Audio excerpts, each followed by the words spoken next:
We're going to set the table. Mm-hmm. We're going to do a little true or false. Nic D relies on live shows to generate income. False. Nic D sells large amounts of merch to generate income. False. Nic D's main source of revenue comes from streaming. True. Nic D has accumulated over 1.5 billion streams. True. Nic D does 1 million streams a day on Spotify. True. Nic D has a manager. False. Nic D has a booking agent. False. Nic D has a record label. False. Nic D is signed to a major record label. False. Nic D has built his entire career from Culpeper, Virginia, as the truly independent recording artist with no industry connections whatsoever. True. Nic D, how did you do it, sir? Let's find out.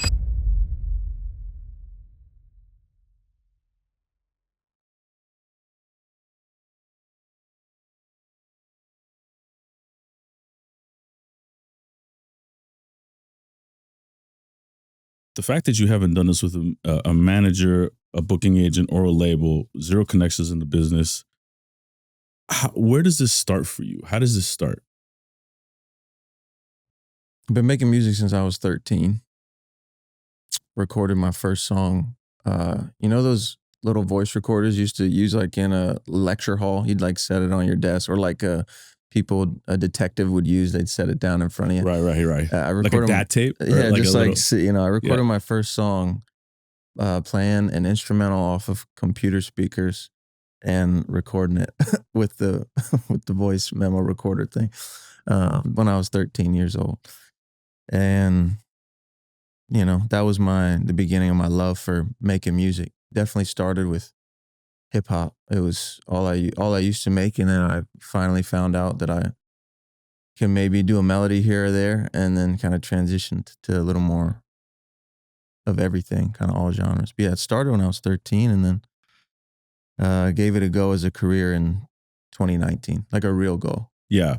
How old are you when you give it a real go? 27. 27 years of age.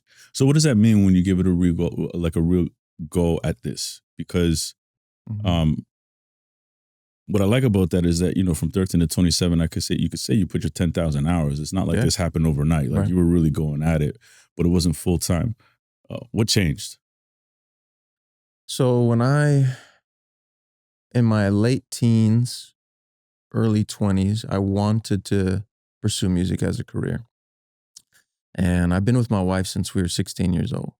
Nice. So then around that time, the way to kind of navigate music as a career was to do shows, to do your tours, your college shows. It was like the YouTube era. Yeah. You could have some success on YouTube as far as gaining traction or an audience. Like Mike would start on YouTube, G-Eazy, Chance, Motion Twist, Hoodie Allen.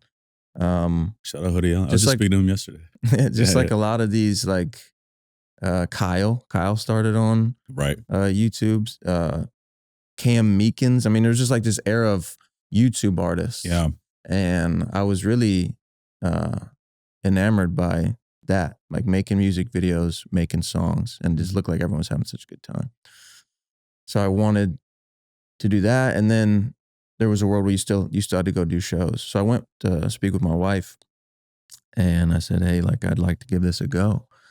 And she wasn't comfortable with the show aspect, the travel, the colleges, the whatever. So I put music on hold. And on hold to me was like, I might never do it again. Right. And I was okay with it. Maybe a little resentful at first. But it's a relationship. This is the woman I'm committed to. And in a relationship, there's compromise, right? It's not all about me. It's what's best for both of us and how we're going to do this moving forward. So I put music on hold, and I went and built a media company, photography and cinematography. So I did that for 5, 6, 7 years. Not exactly sure. And then the short form content, social media was really, so artists were finding success. So I went back to my wife. I said, hey, I think I found a way where I can do this thing without leaving the house, without touring, without any of the extra stuff, just making music and posting videos on the internet. In 2019? This was 2018 when I came to her with the conversation. TikTok's up by this point? It's there. Yeah. It's and there. And you're recognizing it? Yeah, I kind of clocked it. It was Musically before that. Yes, that's right. I don't know exactly where we are in the time frame of Musically TikTok, but I was just clocking people were having success. And so I said, hey, I think I found a way I can do it without touring. And do I have your blessing to give it a go? And she gave me the blessing to give it a go. So for me, that meant this is a job, right? I'm going to try to do this as a career. So I need to think of it as a business. I need to operate like a business. I need to do things in a way that set me up for success financially, not just having fun making music. Yeah. And it was just the mind frame of that. So my first thing was, I want to be so consistent it's impossible to ignore me. And for me, that first year, 2019, was I released a single with a music video every 2 weeks. And it just gave me, because I have my overarching goal, right? Make a living, making music. Right. But you need like deadline goals throughout the year to hold you accountable. Yeah. And strategy and tactics. Sure. Go with that. And my strategy was just be consistent. It was just throw as many darts as I can at the dartboard until I get a bullseye. It was like, I want to unleash all these darts. I want unlimited swings to hit a home run. Mm-hmm. So I just started unloading. And that first year, the consistency awarded me some followers and some streams. Not anything crazy. Mm-hmm. I was maybe got up to like 1,000 streams a day by the end of that first year. How many songs did you put on that first year? The first year was 24 singles with 24 music videos. Got you. Yeah. Okay. And I was testing some paid marketing during that time. Right. Just Instagram, social media, stories, swipe up. Like if you like the song, swipe up. How much were you spending with the ads? So I was allocating, my whole budget per song was at the beginning was $250 for the whole song.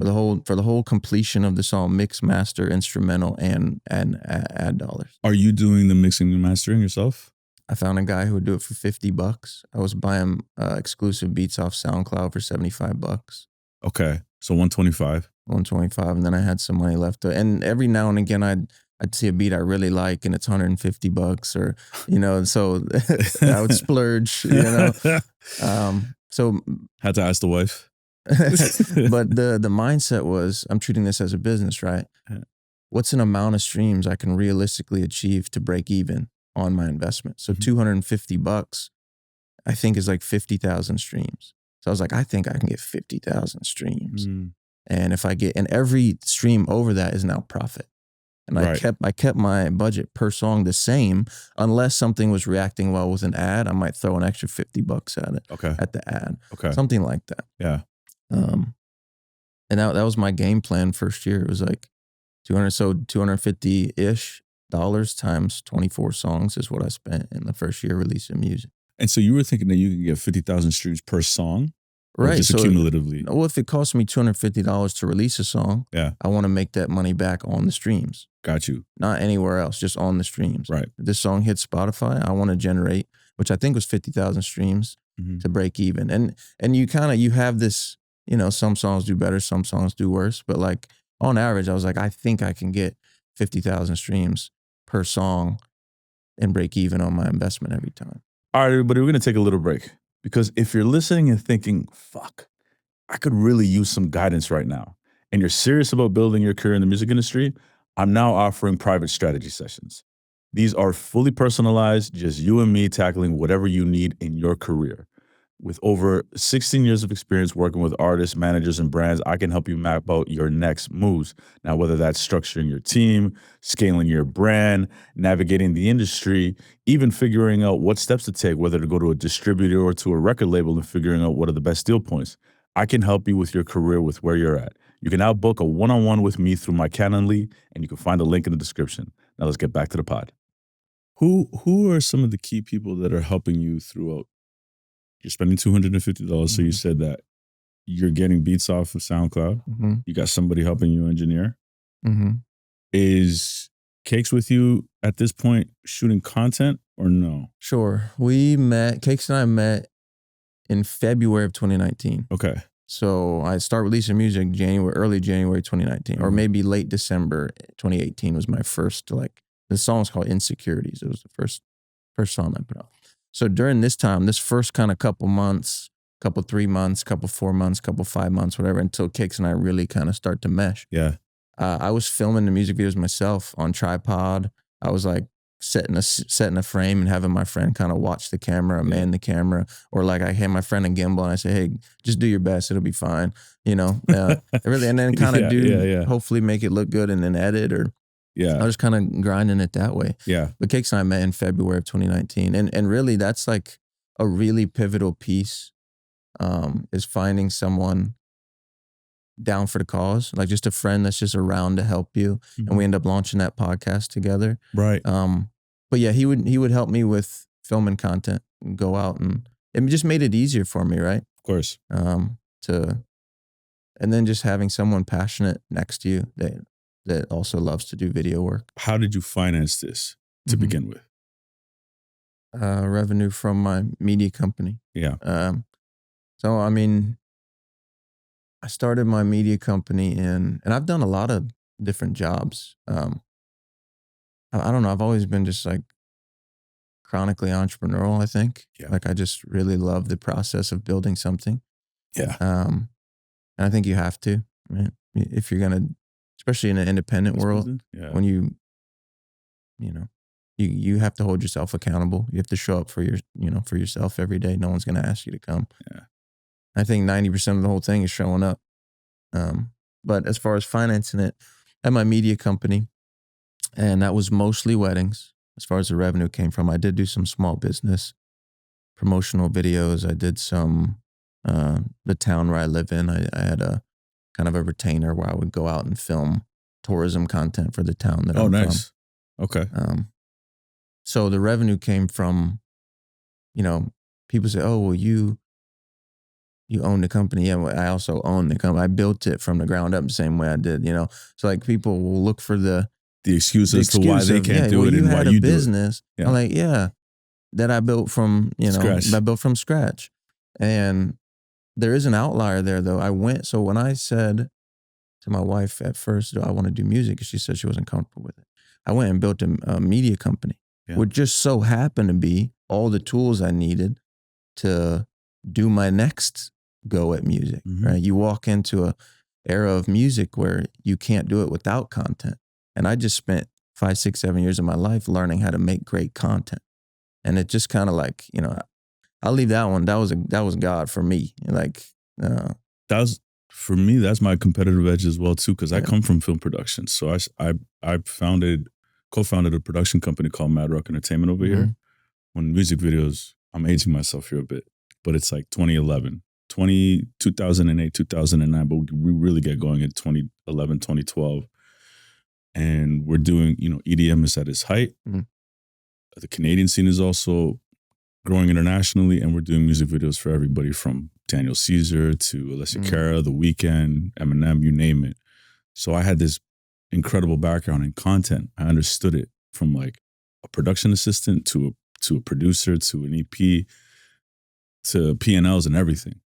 And then 2015 is when I connect with Jesse Reyes, and I just have this content forward mentality. It's just, when I first met Jesse, I think she maybe had 350 followers on Instagram. And I said, this thing right here, we're going to need to use it because this is the main medium right now to be able to show yourself.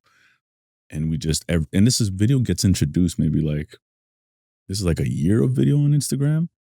And we come up with this idea where she just starts doing covers acoustically and it's her voice. And she has this interesting, unique way of delivering it. Off to the races. Same thing. My blessing from God was basically just deep diving into this world of content and moving it over into the music business side of it. Yeah, absolutely. And I do want to touch on, yes, I owned a media company, and that's where I got the funds to spend $250, $500 a month basically on releasing music. But it didn't come like I wasn't making a killing, doing wedding videos. I was making enough. I was married. I had a mortgage. Yeah. And we bought our first house was $150,000, like a $900 mortgage. It's 900 square feet, but we have a son.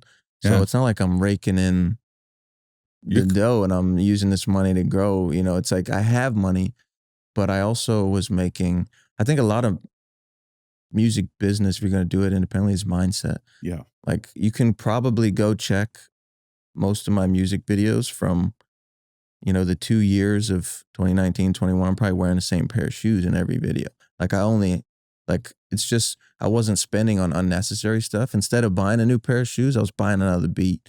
Instead of buying Chick-fil-A 5 days a week, I was buying another beat. Like that was my mindset. I was really minimal on my spending and putting it where I thought would help my business grow. Yeah. Do you think that holds independent artists back, is where they put their money? I think so. I think people try to impress people that they don't even like. In this business? No. Yeah. It's like, and which kind of touches on like the fact I've never been to LA. I've never been to these places because I don't have a desire to connect with a lot of these people. For context, when we first when we first connected on Instagram, we were talking about shooting the podcast. I was like, you ever come out to LA? Or when you coming out to LA next? And you replied back, I've never been to LA. And I think I replied back, we need to do the podcast immediately. I need to fly out to Virginia. Because this is incredible that you've never been to Los Angeles. Yeah. So there's like no touch point whatsoever with the industry. No. Okay, so you're going through the first year out. You're spending $500 a month. Mm-hmm. And obviously the content is a big part of it, right? How are you approaching the content at that time to get visibility, to get traction, to get eyeballs? A lot of my mindset is just do it bad for a long time until you get good. Like that's just life, right? But people are afraid to be bad in front of people, right? They're afraid of the judgment that comes with that. So just being bad long enough until you get better and better and better. And then all of a sudden you're able to be good more consistently and kind of figure it out along the way. Failure is the best teacher. You mess up, you learn from it, you keep moving. It's a classic thing. So like my first bits of content weren't amazing.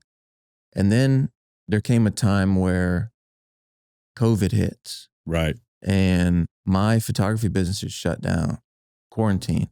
I can't do gatherings, so weddings aren't happening. Most of the people in the industry, in the wedding industry, they take retainer, right? They take a 50% deposit up front to hold the date for the wedding. Most of the wedding vendors kept the deposit because that's what it's there for, to protect them in case something happens, a date gets rescheduled, right? So most of the people, so if you do a wedding, you shoot a wedding for, let's say $3,000. You get $1,500 up front to save the date. Most vendors were keeping that. What we did, my wife and I, we let everyone reschedule. We didn't take any retainer. And my retainer was 20% at the time anyway. Okay. But we didn't keep it. Or if they wanted to reschedule and still use us, that retainer was still good. The other wedding vendors had them do another deposit.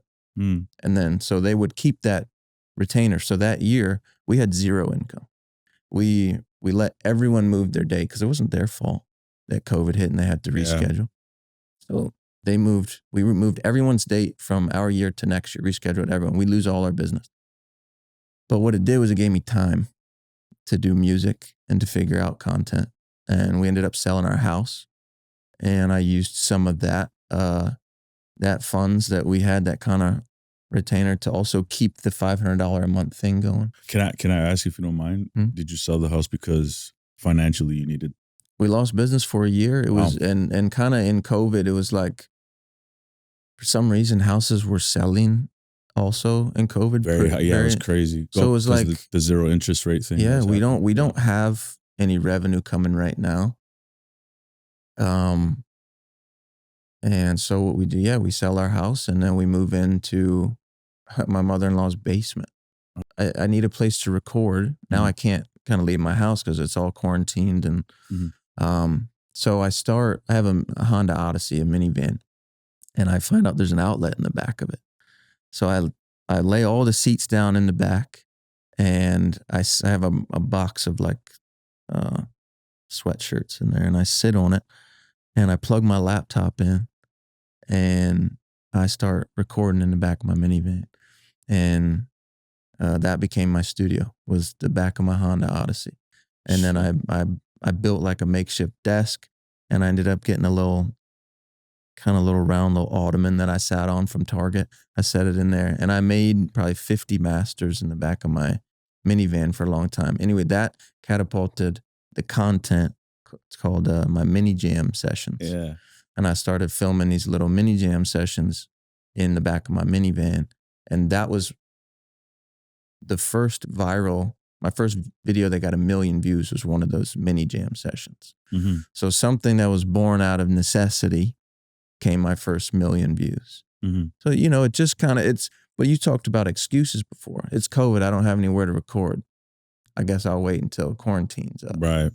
I built a studio in the back of my minivan, and then that turned into my first 1 million view video. Is that Mona Lisa? Mona Lisa is my first 1 million view TikTok video. Tell me about that story, because that's really interesting. Oh, yeah. Yeah, Mona Lisa was originally called In the Meantime. Right. And there was a song that I was really excited to put out. The song was called Antsy. But I come across this beat. It was a beat by, his name is On Beat. He's actually from Canada. And That's what's up. And this beat's $500. Oh shit! And I'm like, breaking the bank, brother. But I made a demo on it, and it's like, and I called Cakes. I'm like, Cakes, what are you doing right now? You got to hear this song. He was like, send it to me. I was like, I can't. You got to hear it in person. Oh, one of those, and huh? He finishes up. He's finishing up a wedding. He was also a wedding videographer. Yeah. And I think he was in like, I don't know, Pennsylvania or something. He's like, I'll head there right now. And he leaves the wedding, and he gets to the studio at like 1 a.m. or something. Studio. And I play him Antsy, and he's like, this is the one. He's like, we got to make music video. I'm like, there's something in the way. This beat's $500. He was like, I'll cover half. So Cakes puts $250 up of his own bread on this beat, and I go the other $250 on this beat. And I'm like, all right, we got to do this right. So I need to release a song in the meantime before the song comes out. So the original demo of Mona Lisa was called In the Meantime. It was the song that I made in the meantime while we were planning how to promote this other song that we thought was going to go crazy. Mm-hmm. And so I put out Mona Lisa, which was a filler song. And it was my first video to do over 1 million views. That's the best part about your strategy is that because it's an onslaught of content, and I put music in content as well, right? Sure. Like so one and the same for me. A lot of people are going to hate you for that. Yeah, it's not the first time. Take care is better than graduation, by the way. But music, content, whatever, I think just because you have such an onslaught of music, you're always, to your point, you have so many up at bats that you never know what the hit record is going to be, right? You can assume and you can think and you can get maybe a good feeling of songs, but you actually never know what it's going to be with the strategy that you take, which is incredible. Yeah, quality is subjective. Quality is subjective. It's depending. Take care is better than graduation. Yes. Subjective. Subjective. It's an opinion. It's an opinion. Is it right or wrong? Right? Let the viewers decide. Is this a turning point for you at this point here? Mona Lisa? Yeah. I think so. It was the first 1 million view video, right? Which was the North Star at the time, right? Yeah. To get a video to go viral. Right. And if anything, it's like, oh, we could do it. Right. It's at least that, like we can really do it. Like it goes from delusional. I love that. To it's a reality. It's a reality at this point. Yeah. You met the benchmark. You met the goal at this point, right? So the mindset thing that you talk about is really important because like you got to be delusional in order. It's got to be grounded in something, right? In reality, but there is this delusion of like, well, yeah, I can do this if I just, if I map this out. How you get there, you might not know because it might be the thing that is prior to the thing that's supposed to be the big record. Yeah. But eventually, if you continue on that path and you iterate throughout the process, then you keep showing up. You keep showing up. What did you see from that piece of content? Did you identify something that like, okay, this is what works, and did you go back to that? What I found in that was because I was already doing mini jam sessions. Yeah. So that idea wasn't new. What I just found was a better song, a song that connected. Because you never know. Like I'm obviously putting out songs that I believe in, that I like, that I think are worth releasing. And then the majority of people might not agree. So I think a lot of people make great content and it's just not the right song yet. Okay. I think that I see a lot of people making wonderful content that's not going viral. And they're like, what the heck's wrong? And without saying like, well, the song doesn't suck, but I'm like, maybe that's just not the right one yet. I think that's the biggest thing. They haven't, like Pineapple, for example, my first viral moment was like my 80-something released song in 2.5 years. Yeah. Right. So it's like. That comes in 2021. That's a lot of at-bats. Yeah. How are you continuing through this process? Because I'm sure, we talk a lot about the success and the wins, but like there's a lot of L's in that process. How are you keeping on and like saying, you know what, screw this, I'm not doing this anymore? I think the delusional aspect of it, right? I mean, Russ even says delusional self-belief. I'm pretty sure is one of his coins. Yeah. You got to have that delusional self-belief of, I mean, a friend of mine came up to me the other day and said, I mean, specifically, it was a Bible verse. It was, I think it's in Matthew, but it's when Jesus goes back to Nazareth and he couldn't do many miracles there because that's where he's from Nazareth. So he couldn't do many miracles there because people didn't really believe in him. He was like, oh, that's just the carpenter. That's just Mary's son, So he did a couple healings and then he skedaddled, right? Because the faith was too low. And then a friend of mine came up to me in my hometown and she was like, I was reading that verse the other day and I thought of you. It was like, I used to not think you could do it. Like if I'm being completely honest with you. She was like, I thought you were wasting your time. And not to, No, but I get it. You know what I'm saying? It was like your hometown. It was like your hometown's going to believe in you the least, not because you're not good, but because they know you. You're right. You've always been there. Yeah. It's really hard to break in your own. Right. Yeah. Break in your own city. And I never left it, which is cool. Very cool. Yeah. Yeah. You hear that story over and over again, and it's very easy to have detractors actually tell you that, or to agree with them that, yeah, you know what, I might be wrong, they might be right, and then you leave it alone, but you continue going on forward. Yeah, I was always like, if I go to an LA, I'm a small fish in a big pond. Yeah. If I stay where I'm at, I'm a big fish in a small pond. Right. It gives you a lot more oomph. You feel the progress a little bit heavier. Yeah. If I went to LA, there's 1,000, 2,000, 100,000 Nic Ds in LA that are trying to do exactly what I was trying to do. That's fair. I didn't want to get lost in that sauce. And plus I didn't have a desire to go there anyway, but, right. But staying where I was at, it's so quiet. I can focus. I don't get distracted by, scratching someone's back. You know what I mean? Yeah. Like for what? Yeah. I mean, I've heard you talk about this before as well, because at this point, I would assume Pineapple is when labels are starting to reach out. What are those conversations like? Obviously, they lead to no, but how are you deciding and how are you determining that this isn't for me? I have my non-negotiables, and my non-negotiables are anything that interrupts my family life. So being where someone else is in charge of where I need to be or what I need to do is an automatic no. And I think a lot of artists, I was thinking about this the other day. I think a lot of artists, they find traction young Yeah. and they don't know what they want. You know, not their own fault. They're young. They don't know what they want. They don't know what to say yes or no to because they don't know what they want. Mm-hmm. So often they say yes to the wrong stuff. Now, for me, I was 27, 29 and a half when Pineapple goes viral. And so I'm already you lived a life. I've already had life experience. Yeah. I'm married. I have a son, and I know what my priorities are. So when these opportunities present themselves, it's very easy for me to make these decisions and make them quickly. Yeah. Because I know my non-negotiables.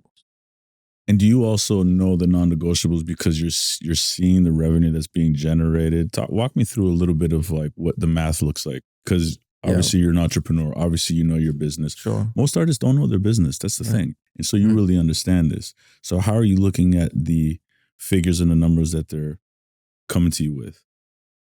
My first moment of financially being like, oh, there's something here, was I put an album out in September of 2020. And then my DistroKid, check doesn't hit until 3 months after that because the revenue's on a 2 or 3 month delay. Mm-hmm. So I put the album out in September. It takes my streams up to like 30-something thousand streams a day. Is like what my whole catalog is doing. And it comes to December, and I get my DistroKid updated, the revenue, and it's like $4,200. And I'm like, hold on a second. You know what I mean? So I was like, $4,200. I was like, okay. I go show my wife. I'm like, hey, it's real now. I was like, I think, because I'm still at this time like balancing photography, doing music when I can. Right. But you're still doing a song every 2 weeks. How many songs in are you now at this point? With the album was 16 songs, I think. So, and I moved to 2020. I was probably doing a song a week at that time, I would say. Okay. So I'm 24 plus, 52, 50-ish plus an album. I would say it's around there, without going to check, and don't don't come back and, say that's not fact true. check, It's only 40. I don't know what it was. Sure. But it's around that. Yeah. But you see a check here for 4,200. I see that 4,200. I show it to her. I'm like, hey, I really think if I make this the priority over photography, I can do something. And she gives me the go ahead. I asked her that in January. It was around Christmas time of late 2020, early 2021. I show her that. And so you typically with weddings, the month of January, February, March is very slow, right? It's winter. Not many people want to get married. And then spring, it starts to ramp back up. So she's like, take the 3 months here. Go for it. And get after it. Like, don't go out trying to find other little jobs during this, next 3 months. And then we'll just pick back up at the weddings. Would you get distracted with other side jobs? Not distracted, but you got to make money, right? Right. Doing like family photo sessions, going out to small businesses and doing promotional videos or social media stuff for them. I would fill my time with because still need to provide. So I show the 4,200. She gives me the go ahead. That week I write Pineapple. Isn't that crazy? That week I write it. I release it. Pineapple was actually a song that the idea, Cakes came to town. I was like, all right, I have an idea. I'm going to find a beat, write the song, record the song, release the song, and film the music video all in the same day. And if you go back to my early TikTok, it's all documented there. We actually have the masks on because it's COVID. Saw that, yeah. And so that song ends up being the one that catapults a career. But when I first released it, it's my best performing song out the gate, which is like, I don't know, 12,000 streams a day for one song. Like it's out the gate. Out the gate, yeah. Yeah. It's doing really great, which is new for me. I never had a song do anything like that.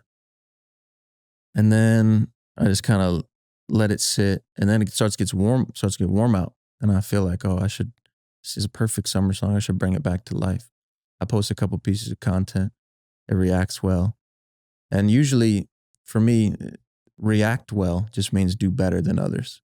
Like not like react well, like I'm getting hundreds of thousands of views. It's just like That's your hit. It's doing a little bit better than others. Right. Let's feed it, you know? That little subtle difference of more people are noticing this one. Mm-hmm. That's got to be for a reason. So I kind of doubled down on it, started doing a lot more content for it.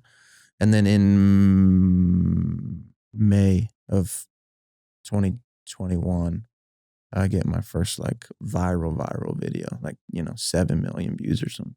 Wow. Like for me, that's going nuts at the time. For many. Yeah. Yeah. Okay. And so you're seeing that, and then at that point you're looking at the math and this is. Yeah, I can do math. Yeah, for sure. Yeah. So I wanted to wait and see what my DistroKid check kind of give or take would be. So I just did the math on the streams for that month. And then before you make a decision with the label? Or they came and offered me a deal for the song, and they wanted an option. And my non-negotiables there is if I do this, I'm not doing an option, and I'm just going to sell the song outright because I don't want anything to do with it if y'all got something to do with it. Right? That's kind of like my mindset there. It's like it has to be enough money for me to give it to you and just never care about it again. Right. And also you're not getting an option, right? Because if you get an option, then I'm indebted to you for another thing moving forward. So that's a non-negotiable. But yeah, so I turn down every offer that comes in at the beginning. Then they come back and they up the price by 50%. They up that up.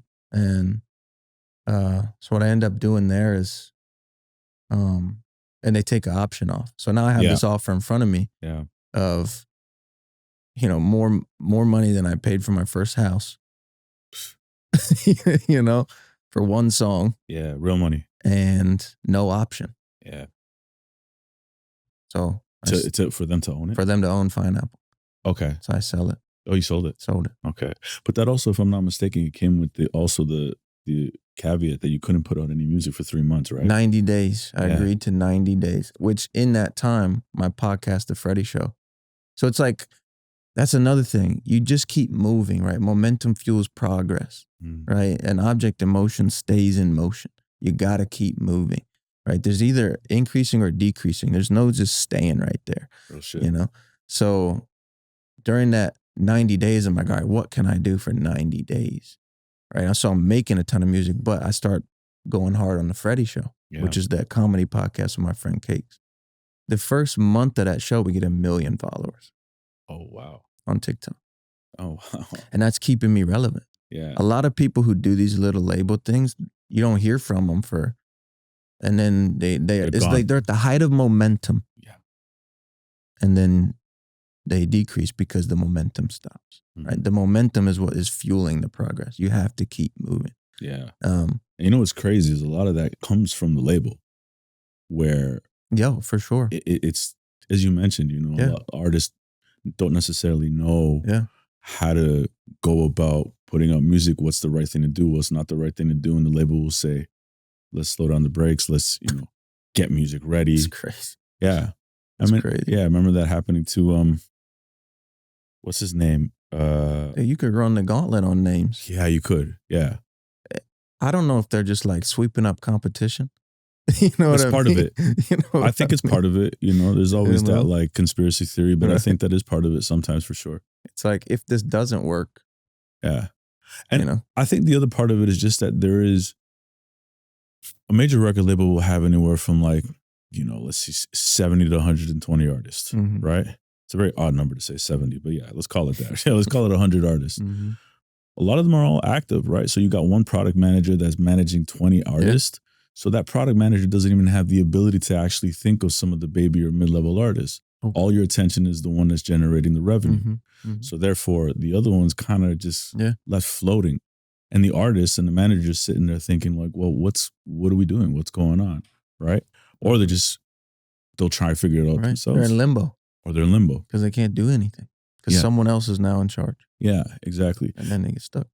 And what I find really interesting about you is that when you're doing the Freddie podcast, you're not even cross promoting your music at this time. Yeah.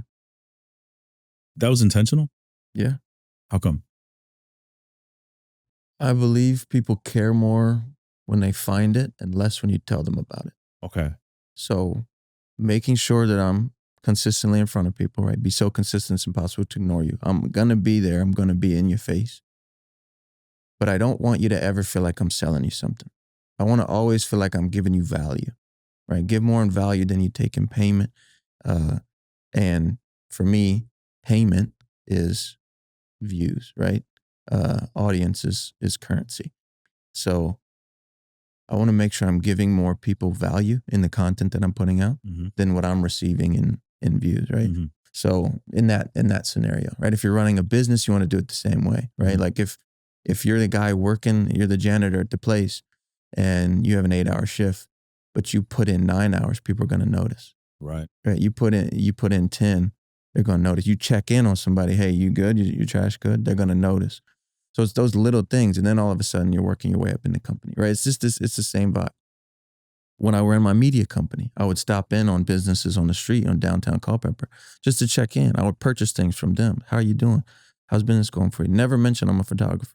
Eventually they ask, well, hey, you've been here. What's your name? What do you do?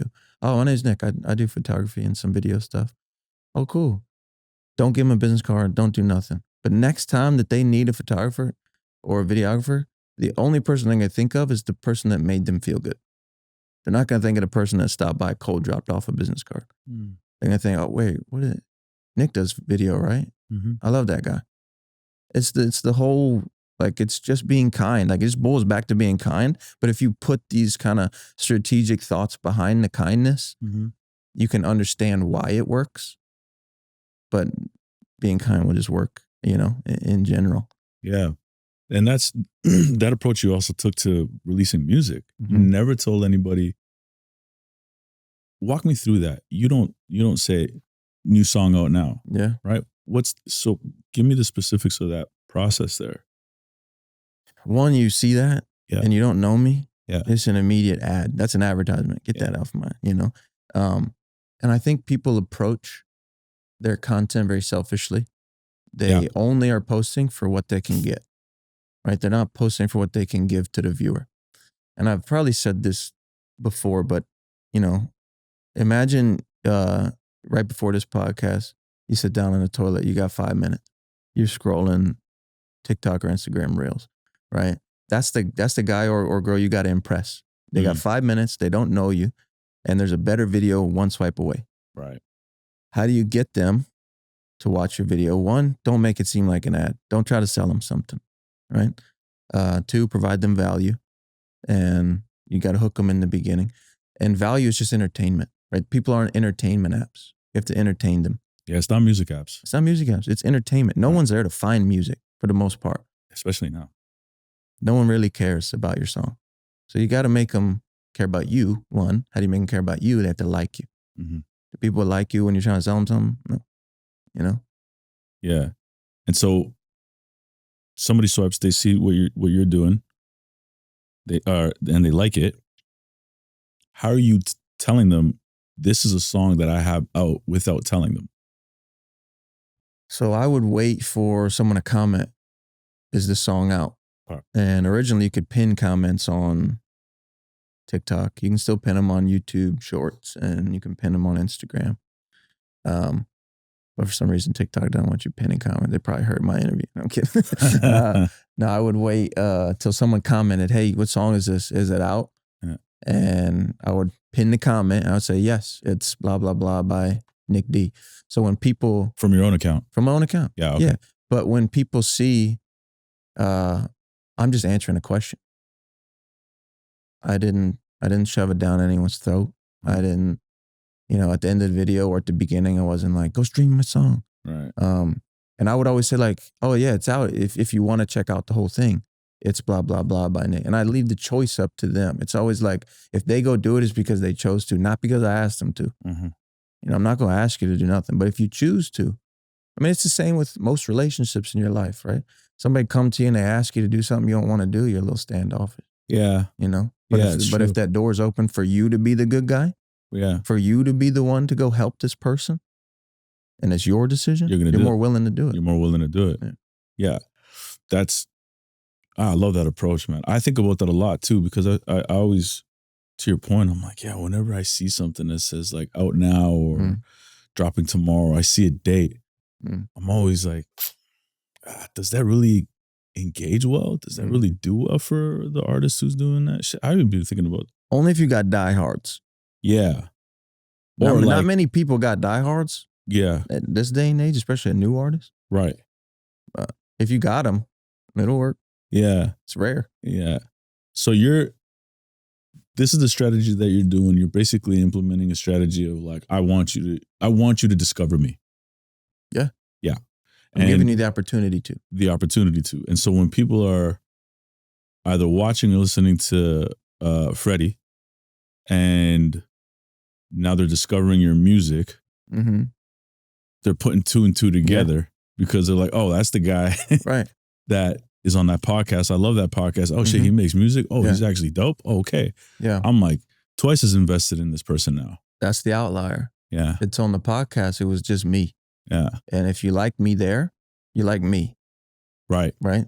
So then when you see my music, you already like me. Like if you've seen the podcast, Yeah. and if you like me on the podcast, you just like my personality. Yeah. And that's a win. Yeah. So if you like my personality, you find my music, you already like me as a person, you're a fan. Huh. Most people, when they go viral for their music, people are like, I like the song. Right. Right. So because I had that foundation of, being on the For You page every day with the Freddie Show, people see my face every day. They see my face somewhere new, but they already like me. So it just kind of, and then obviously there's people who don't like me. Sure. But, especially as it gets bigger, right? Yeah. Yeah. But the people who did like me, it was just easier. It was an immediate fan and not a casual listener. So would you say that then it's important for artists to diversify being discovered outside of their music? So there's no like right or wrong, but my opinion is you have to give them a reason to like you. Right. The era of like appreciating the mystique of an artist is so few and far between. I wouldn't say it's over. There's people that are doing the mask. Yeah, Russ and I talked about that. Stuff. Yeah, and it's possible. But and I think the trouble behind that whole concept, like you take like a Kendrick or you take like a whoever that you don't see them doing, they have 55 people doing the stuff that he don't want to do. Yeah. So the work is still being done. Of course. Just not by the artist. Yeah. It's also a 16-year career, 17-year career. They put in the work. You better believe that they were in everybody's face when they first started. I don't care if it's Kendrick, Frank Ocean, Adele. They all were in everybody's face promoting their music, doing every single radio interview. And this is a day before like Instagram, TikTok, and really Facebook is the only thing. YouTube. They're all over the place. You get to a level where you have 55 You attain the freedom to be able to move like you want. Which you're doing right now. Yeah. Someone, right? Because my goals are different. Everything is also dependent on what your goals are. Yeah. I have no desire to be a star. I have no desire to be a A-list celebrity. Whatever the opposite of that desire is what I have. So as far as I can take this while keeping my life simple, is fine with me. But also currently where I'm at, I love making music. People think I don't like making music because I talk about the business side and I try to help people make a living making music. I love music. I've been making music since I was 13. Yeah, exactly. I love music so much. I'm making music every day. Yeah. I made music before I took my flight yesterday. I finished a song. And it's like, I love music that much. But because I speak about how to make a living making music, people think, oh, you take the art out of it. You don't care about the art. I love music. Yeah, no, but you are like, you want to make a career out of this, right? Has to be some compromise. I think here's the thing though. Those individuals who are successful at this music business is because they treat it like a business. Absolutely. Again, it doesn't matter who you are as an artist. The artist that I just named, you better believe that they think about this as a business. Their goals might be different from yours. Sure. But they're thinking about this in terms of making sure that they have a livelihood doing this. Yep. But it might be just very different, the goals from yours. But they're thinking about it all the time. They're just not talking about it publicly. So then this is why I appreciate, and I think a lot of people appreciate you because you actually communicate and speak to it from a very tactical way, how to be able to make a living out of this. And I know, like, Sunreal's my boy. Mm-hmm. We just connected not long ago. He told me. Yeah. And my career wouldn't be anywhere without Sun, actually. So the production company that I was telling you about, the first breakout music video that we had was Everywhere We Go. Let's go. Yeah, you know that one, right? Of course. Yeah, so that's my production company. Awesome. And it was directed by Peter Huang. And Sunreal was one of those guys in the YouTube area. I know. I forgot to mention. There's so many of those guys, man. Yeah, and Sunreal has told me as well, you gave him a lot of game, and he's been in this business for a long time, right? So, like, I don't think people understand how much you actually help artists behind the scenes as well. Like, you're constantly just trying to provide value for individuals. Yeah. And so it's kind of like I don't know, you can never please everybody, right? Sure. But there's so many artists that I feel like Connor calls me, I don't know the way he says it, not like the godfather of independent, but it's like if there's an independent artist that like found a moment, you can trace it back to like humbly a conversation with me. Like some, not all of them, right? But there's like, they'd be like, have you seen, Connor be like, have you seen this dude? I'm like, oh yeah, I spoke with him 2 years ago. I'm so like, if I believe in you, I'll reach out to you and I'll be like, hey, like text me, let's jump on a FaceTime and let's just chat. I want to, Well, that's how you and Connor connected, right? The same way. Yeah. And look at him. Yeah. 10 million monthly, selling out tours. Yeah. Forrest Frank, another one. Fulton Lee, Crash Adams. There's just so many like, I just try to like get people before they get sign something. You know what I mean? Well, that comes from experience as well too, because let me ask you, when you did that deal with Fine Apple, did it increase the streams tremendously? No. Like Fine Apple's not even my most streamed song. Okay. Did the label do anything? No. I asked them to give me radio. Yeah. And that was like I was like, if I do this, I take this as no option. And like, I need radio. Okay. Just for fun. Like just to say I've been on radio, just to check that off the bucket list, So they got it to radio. I don't know how that, I guess they spent the money to get it on radio. I can tell you how. And, but no, like the streams, after I handed it to them, the streams only went down. I handed it to them, it was like 300 and some thousand streams a day. Did that just confirm everything for you when that happened? Yeah. Because it went down simultaneously with me giving it to them, but simultaneously with me stopping posting content. One and the same, There's your proof. What else do you need? It's like I don't post, song doesn't do good. Unless you get lucky. And other people start putting it in their content. And that happens. It happens. You can get lucky. It's just lucky. Yeah. My advice, you said tactical. Yeah. I say practical. Mine is just the most practical way to make a living making music. The most like hammer nail. Yeah. Not no finesse. Just work and like consistency and then throwing some talent. Yeah. You don't even have to have a lot. There's so many more talented people than me that aren't making a living making music.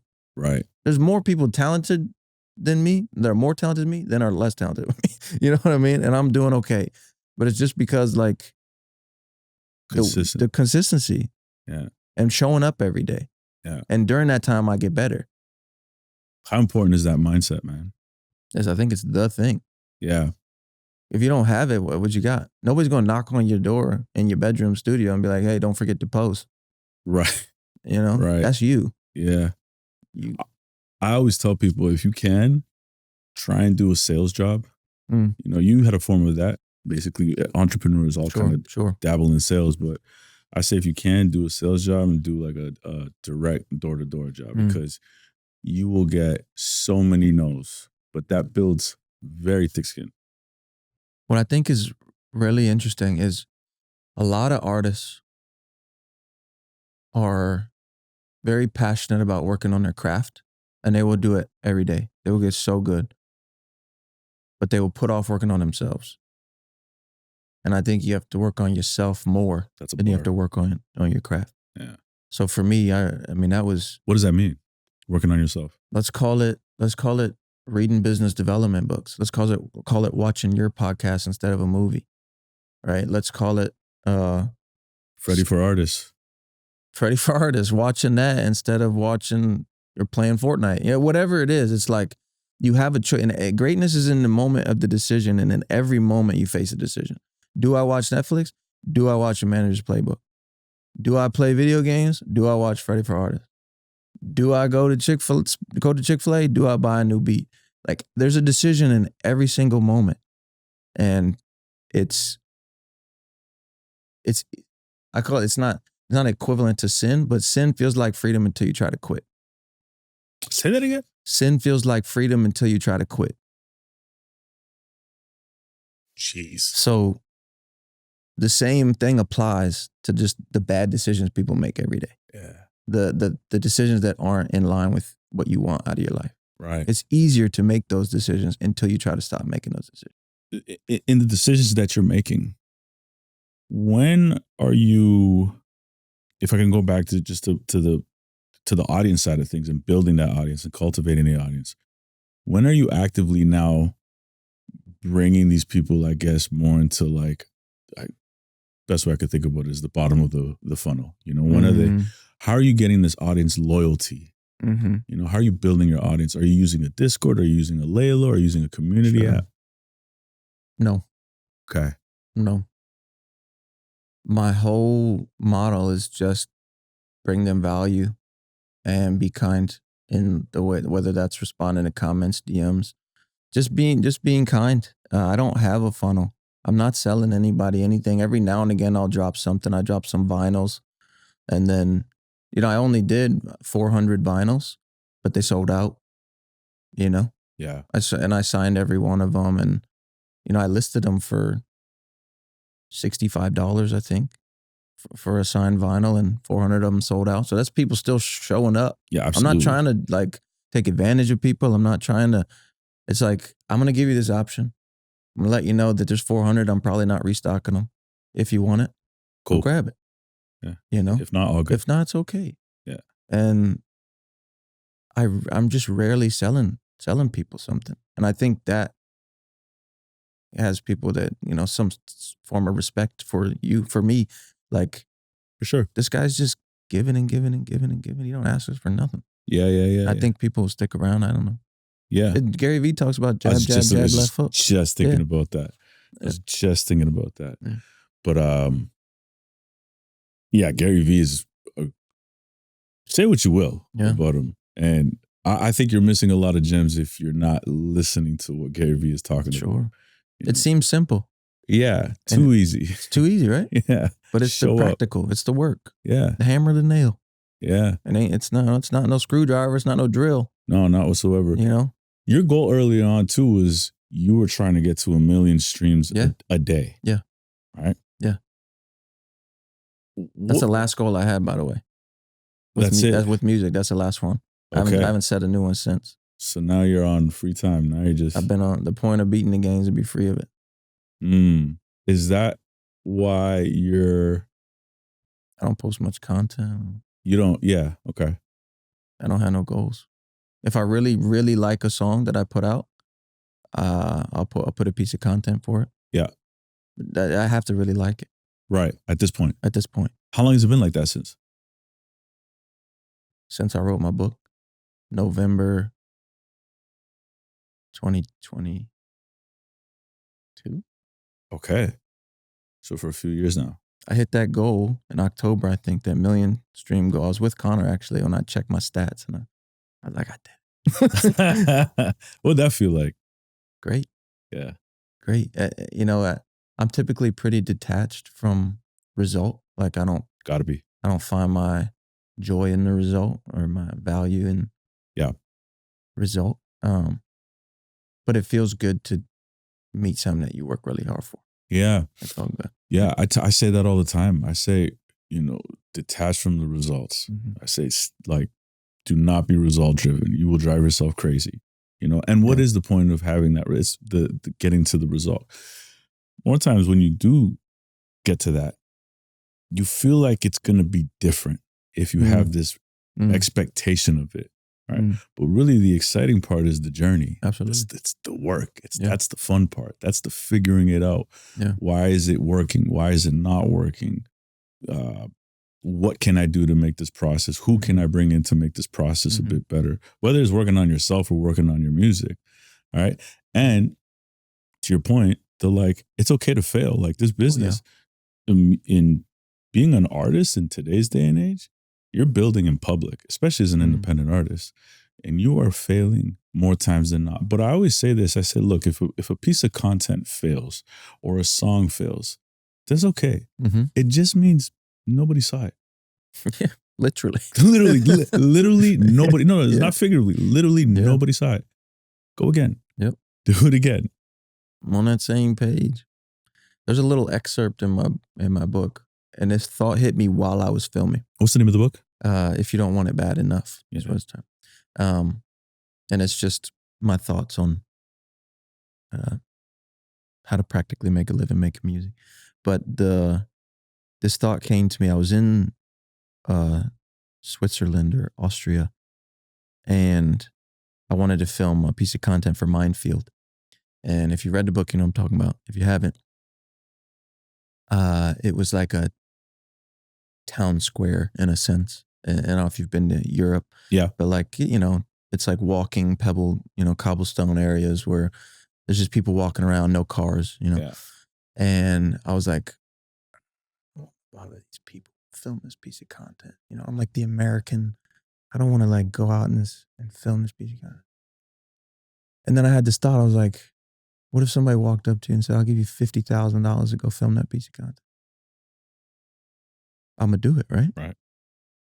So if that video I film goes on to get 30 million views, and then my song goes on to get 200, or let's call it 3 million, 4 million, 5 million, 50 million streams, that's what that can turn into. Yeah. If you do the math on that's the 50 bands. 50 bands divided by 4,000, Yeah. That's pretty achievable. It's only a few million streams. Yeah. So if that video that you go out that you didn't want to film turns into that amount of money, you think about it different. You're like, you got to think what this video could turn into, not what this is in this moment, and separate yourself from your feelings of embarrassment or your feelings of, whatever. Yeah, exactly. That's true. Or just replace, fear of the unknown with curiosity of the unknown, and just be more curious about what could come instead of being afraid of what is. Yeah, that's real talk. It reminds me so much of actually when I was working with Jessie too. She's pretty fearless of this is one of the reasons why I realized it was going to work with her. I'm not saying that I could foresee the future or anything, but I was just there's no stopping this human being. And both of us are very hardworking individuals, Byron included, Byron actually manages Sunreal and he manages Jessie. Oh, cool. Yeah. Wait, I think he might have mentioned that on the phone. Maybe, yeah. Aaron, yeah, son. Yeah. And very determined though. But it would be there would be times, it was great. It was this positive feedback loop amongst the three of us. It'd be one of us or two of us would be I don't know about that. This is us looking crazy. And Jessie would be fuck it, I'm doing it. And then this very embarrassing thing, going and doing it in public and going and shooting, scaling billboards and spray painting them, doing all kinds of shit. And then other times it would be we think it would be incredible if we brought this guest on to when she's going on tour and bring out surprise guests. They'd be nah, I don't think that's gonna work. Oh, fuck it, I'm making the calls. Who cares? The worst they could say is no. Their other manager for bringing an artist. And you say, it's embarrassing if somebody says no to you. Or there's the other route. I'll tell you this one story. Being human in public, Jessie puts out the CP. It's 2018 and we're on tour. It's about fall going into winter, October, November. And we're coming up to Detroit. At this point, Jessie's worked with Eminem. She's had 2 records with them. And we're on the tour bus going into Detroit. Why we should let me just call Paul Rosenberg, see if Eminem would come out. it's easy to say that, but like to muster up the energy to Sure. like send that text Yeah. message to Paul Rosenberg and call or text is like a Right. lot. You know, it's like pacing up and down Right. a tour bus. I was drinking at the time. I don't drink now. You just take a shot before you go and do it. And, you know, I send that text. And I'm like, all right, sent the text, throw the phone away, you know, put it there. 20 minutes later, I pick it up. He replies. And I'm like, and he says, Eminem doesn't really do that. He's probably not gonna come and do a special guest appearance at Jesse's show. But what about shooting a music video? Never expecting him to say that. Sure. And we did that. We ended up shooting a music video for a song called Good Guy. I think that's the name of the song. And it turned out to be a great video. Yeah. Same director that did the Sunreal Everywhere We Go directed that video. Awesome. Yeah, with Jessie, it was amazing. She like literally kills him in the music video. But you just never know, right? You just sometimes people stop themselves from doing something because they want to save the embarrassment, you know? Have you heard the idea that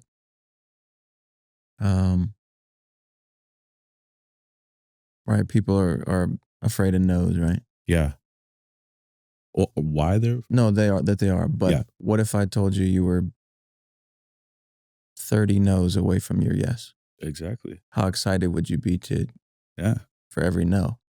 That was my whole theory behind the sales, right? Of knocking on doors. Yeah, that's it. I'll get 90 no's in a day, but there's a yes at that 91st door. Get the no's out the way. Yeah, exactly. Your yes is coming. Was that the significance of building such a big catalog? Because some of these songs will be no's in a way. Oh yeah, they'll be no's, but there'll be no's that add up over time too. You know, I think catalog for me. I mean, a lot of like my early thought process probably came from Russ interviews. So many people. I'm sure. Like a lot of like I was watching them. Yeah. If you're the godfather of this, he's the founder of for this. Sure. For sure. Yeah. I think our goals are different. Sure. Me and Russ's. And I've only DM'd with him once or twice. Never spoke with him in person. But our goals are pretty different. I can just tell from lifestyle. You know what I mean? Yeah. But the approach has some similarities, especially him early on. Like just a song a week. You know, he was the godfather of a song a week. Yes. You know, seemed like something crazy, right? But when he was producing, mixing, master, you know, produce, mix, master, engineer by Russ. You know? Yep. He'll let you know. He definitely let you know. It's more affordable that way too. You know what I mean? You do everything yourself. Yeah. Not only is it more affordable, but all the money comes right back to you. There's no splits. Yeah, he provided the blueprint. Yeah. I would say the foundation of my blueprint was just Russ's blueprint, but mixed in with some of my own mindset thoughts, I think. But like the just release frequently and just keep doing that. And eventually something good might happen. Yeah. And I love the idea of, I've heard you talk about this before. It's like you never know when you're going to have a hit, but the hit doesn't necessarily mean what the music industry, quote unquote, would assume what a hit is. So like in your mind, what is a hit, or how should an independent artist be thinking about a quote unquote hit record? A hit for me? Yeah. Dude, if you get a song to do like 100,000 streams a day and you own that and that's going to your distro kid, you're going to be all right. You know what I mean? You're going to make a living making music. Yeah. My thing, I mean, my biggest song streaming a day, not the one that lasted the longest streaming at the highest, but the peak song I ever had was just Icy Pop. And that was like 388,000 streams in a day. Like Icy Pop did that once. That's the most, you know, but I have catalog. So I've been able to do over 1.5 billion streams in total because of the catalog. Like you got, you know, not a lot of people, but people think of a hit as like a billion stream song. Right. And I'm just like, well, my catalog, if I can get my catalog to add up, what's the difference? You know? Right. The money's the same, the math, you know? So true. If you got one song doing, you know, a million streams a month, or if I got 20 songs doing it, it's the same money. You know, mine was just, how can I make a living? I'm not looking for the validation of a industry hit. I'm just trying to make a living. Yeah. You know? So you're actually actively thinking about this beforehand when you're Yeah. putting out music? Yeah. Everything was like strategic. So even things that look at random, Yeah. you know, like the Pineapple, my first Pineapple video, for example. Yeah. The basketball shot, the Yeah. talking in between, you know, what I say in the beginning of the video. And it probably feels to the viewer like it's really random. But I was like, before I do the video, I'm like, okay, I need to say something at the beginning of this video to hook someone really quickly so that they even stick around to care what my song's about. Like, I'm thinking about that. I think what I first say in that video is, you know what I hate? And that's like just polarizing and, you know, in general. You know what I hate? People are going to be like, well, what's this dude hate? You know, let's see if I hate the same thing. Mhm. Or let's see if he's just going to say something off the wall. Right? And I just go into, I hate when people ask me how I like my water. I like my water with lemon and it goes in the song. And then I'm like, all right, once I got you there for a second, I got to keep you there with a little dopamine. So I throw the ball behind my head and I make the basket. But you know, that's probably like try between 5 and 10. You know, it's not first try. Like, I'm restarting every time I miss that damn shot. Yeah. You know what I mean? Yeah. So it's like, you know, it was all thought out, and the talking between the lyrics. Like, if you're a fruit, you be a fine apple. I wrote the song for my head and I was talking in between. I'm just trying to keep you dang attention. You know, I'm not like, if I give you 1 second to breathe, you're going to swipe. So I'm just actively trying to put moments in where it keeps dialogue. It give you a hit of dopamine every now and again.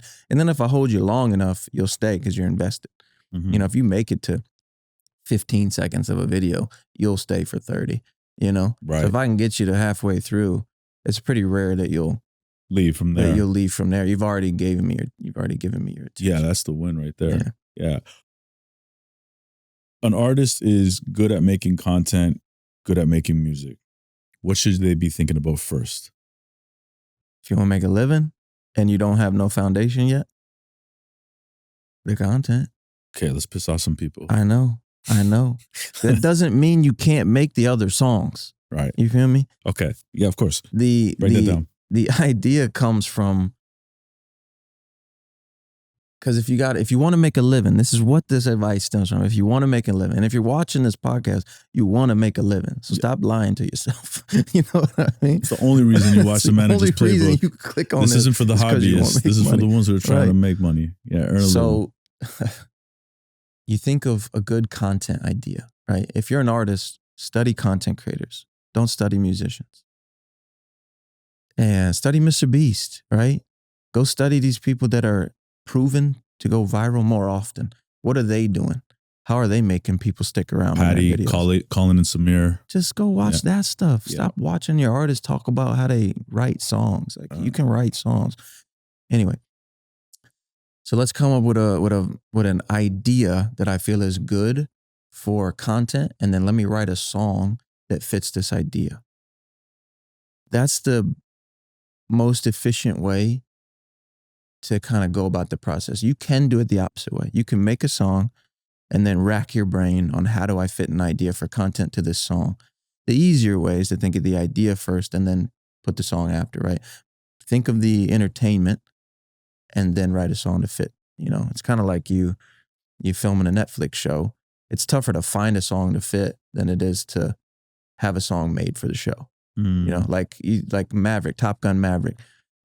One Republic wrote the song for the scene. Right. Not that Tom Cruise didn't go out and find a song for the scene. He had one made for the scene, right? It's how they're doing it. So think of an idea. Let's say the idea is, you know. Yeah, what's an example of one that you did?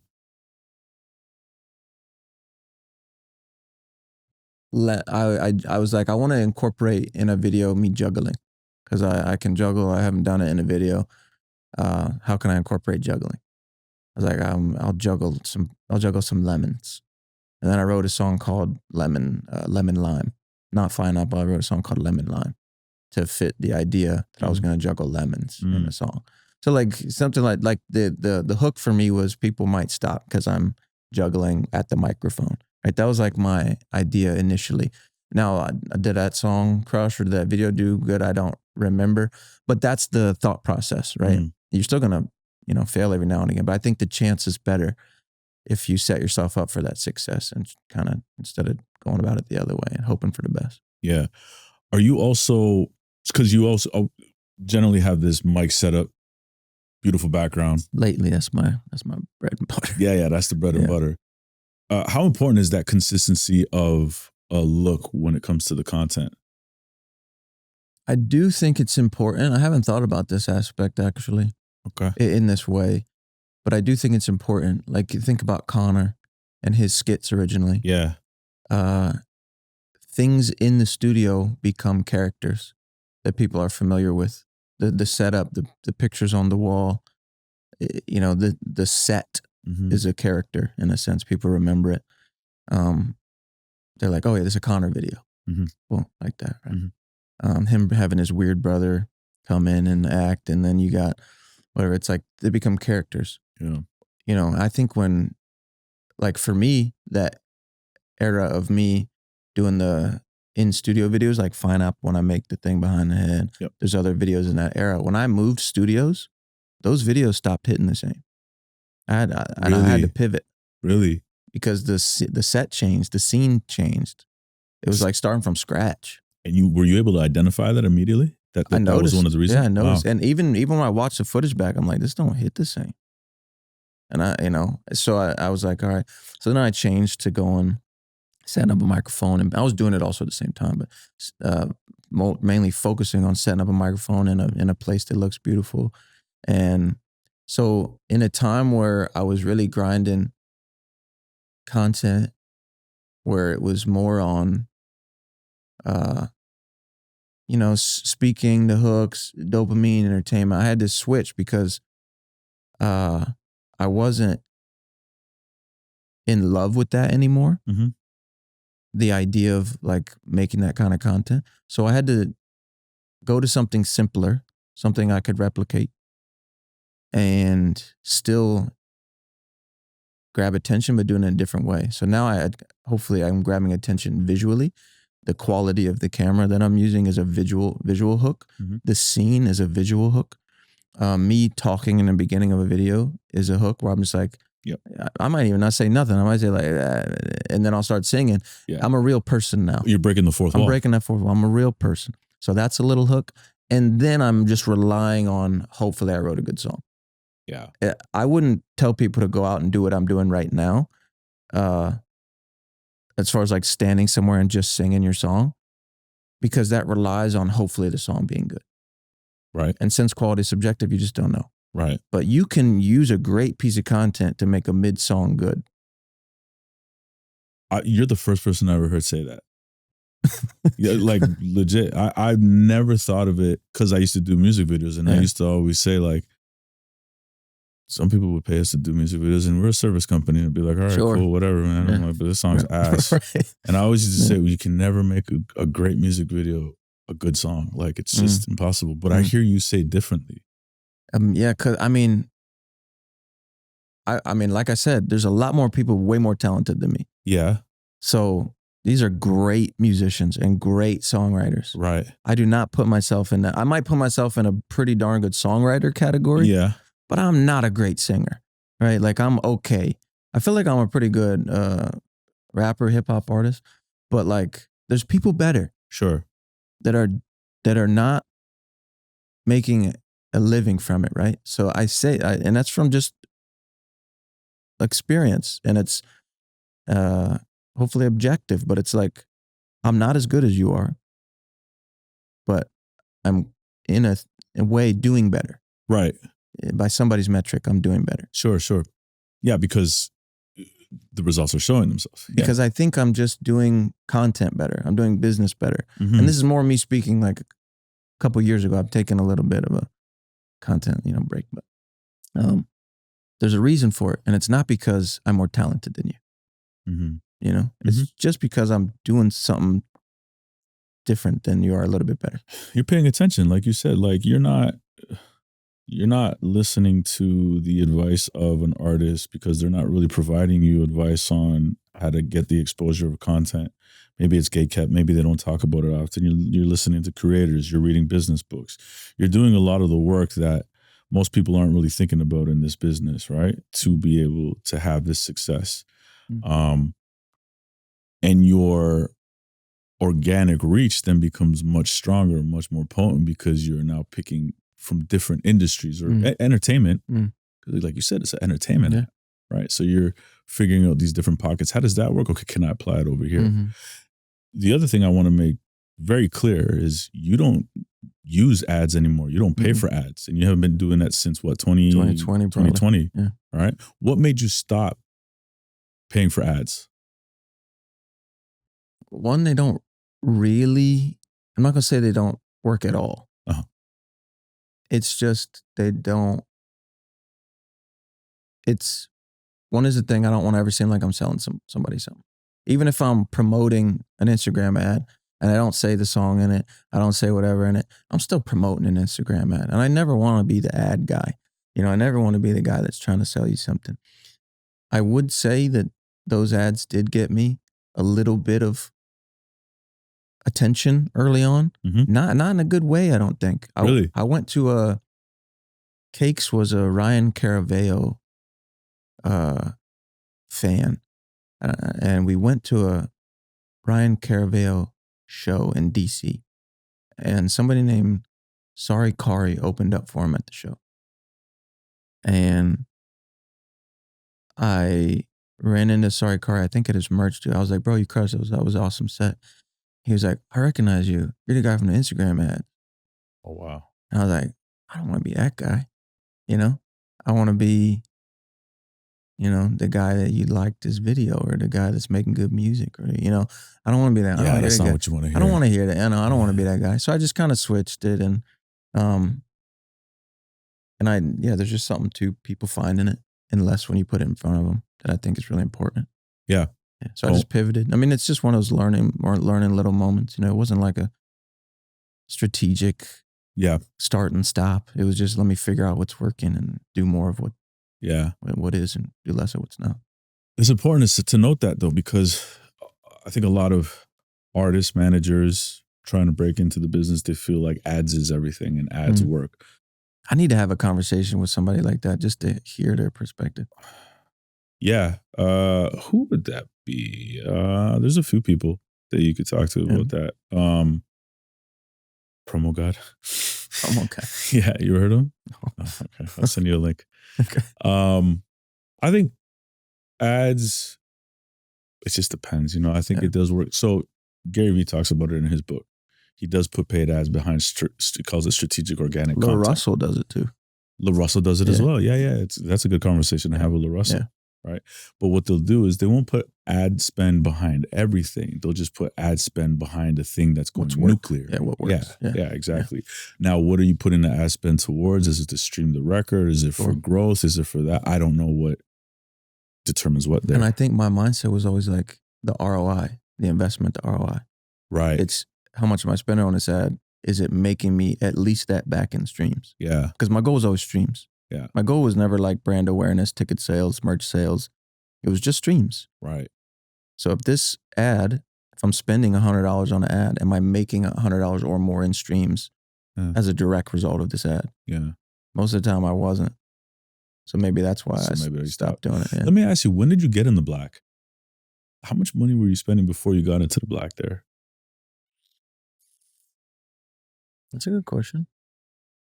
I mean, the first year, what's 500? So it's like $6,000, I guess I spent in the first year. Yeah. Definitely probably didn't make $6,000 in the first year. Okay. I would assume not. Right. You're building. I'm building. Yeah. I would gotta say it was just second year sometime. When I hit that late $4,200 a month. Yeah. You know, the month before was probably like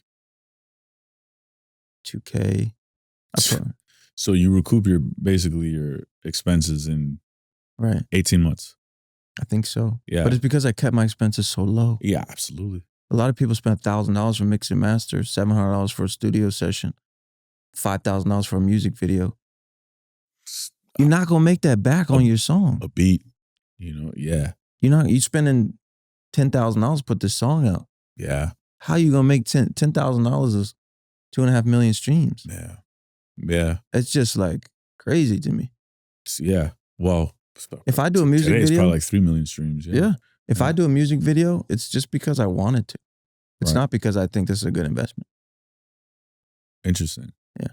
Yeah. That's me personally. Yeah. Now, it could be different for your label artists or for some of your artists that lean YouTube, lean artsy, you know, I don't know. But for me. Yeah. Did you, going back to those early days real quick, because just talking about recouping the expenses and keeping an eye on that. Actually, how were you tracking all this? Excel sheets? No. Up here? Yeah. Yeah. I guess you just said $250. Yeah, it was just, it was whatever. I mean, I knew my budget per song. I would rarely go over it unless an ad reacted, and I would give it a couple extra dollars to push it. Yeah. But you're leasing at this point, you said? Beats? The No, beats? buying everything exclusive. You're buying everything exclusive. Everything is, so the revenue come 100% to me. 100% to 100%. you. Has it ever gotten to a point where you are splitting the masters or splitting the songwriting with with producers? So publishing was always it's always split. Yeah, 50-50 with the on producer. The master side. When I linked up with Graham, who is also an artist, also a producer for Connor, killing it, incredible.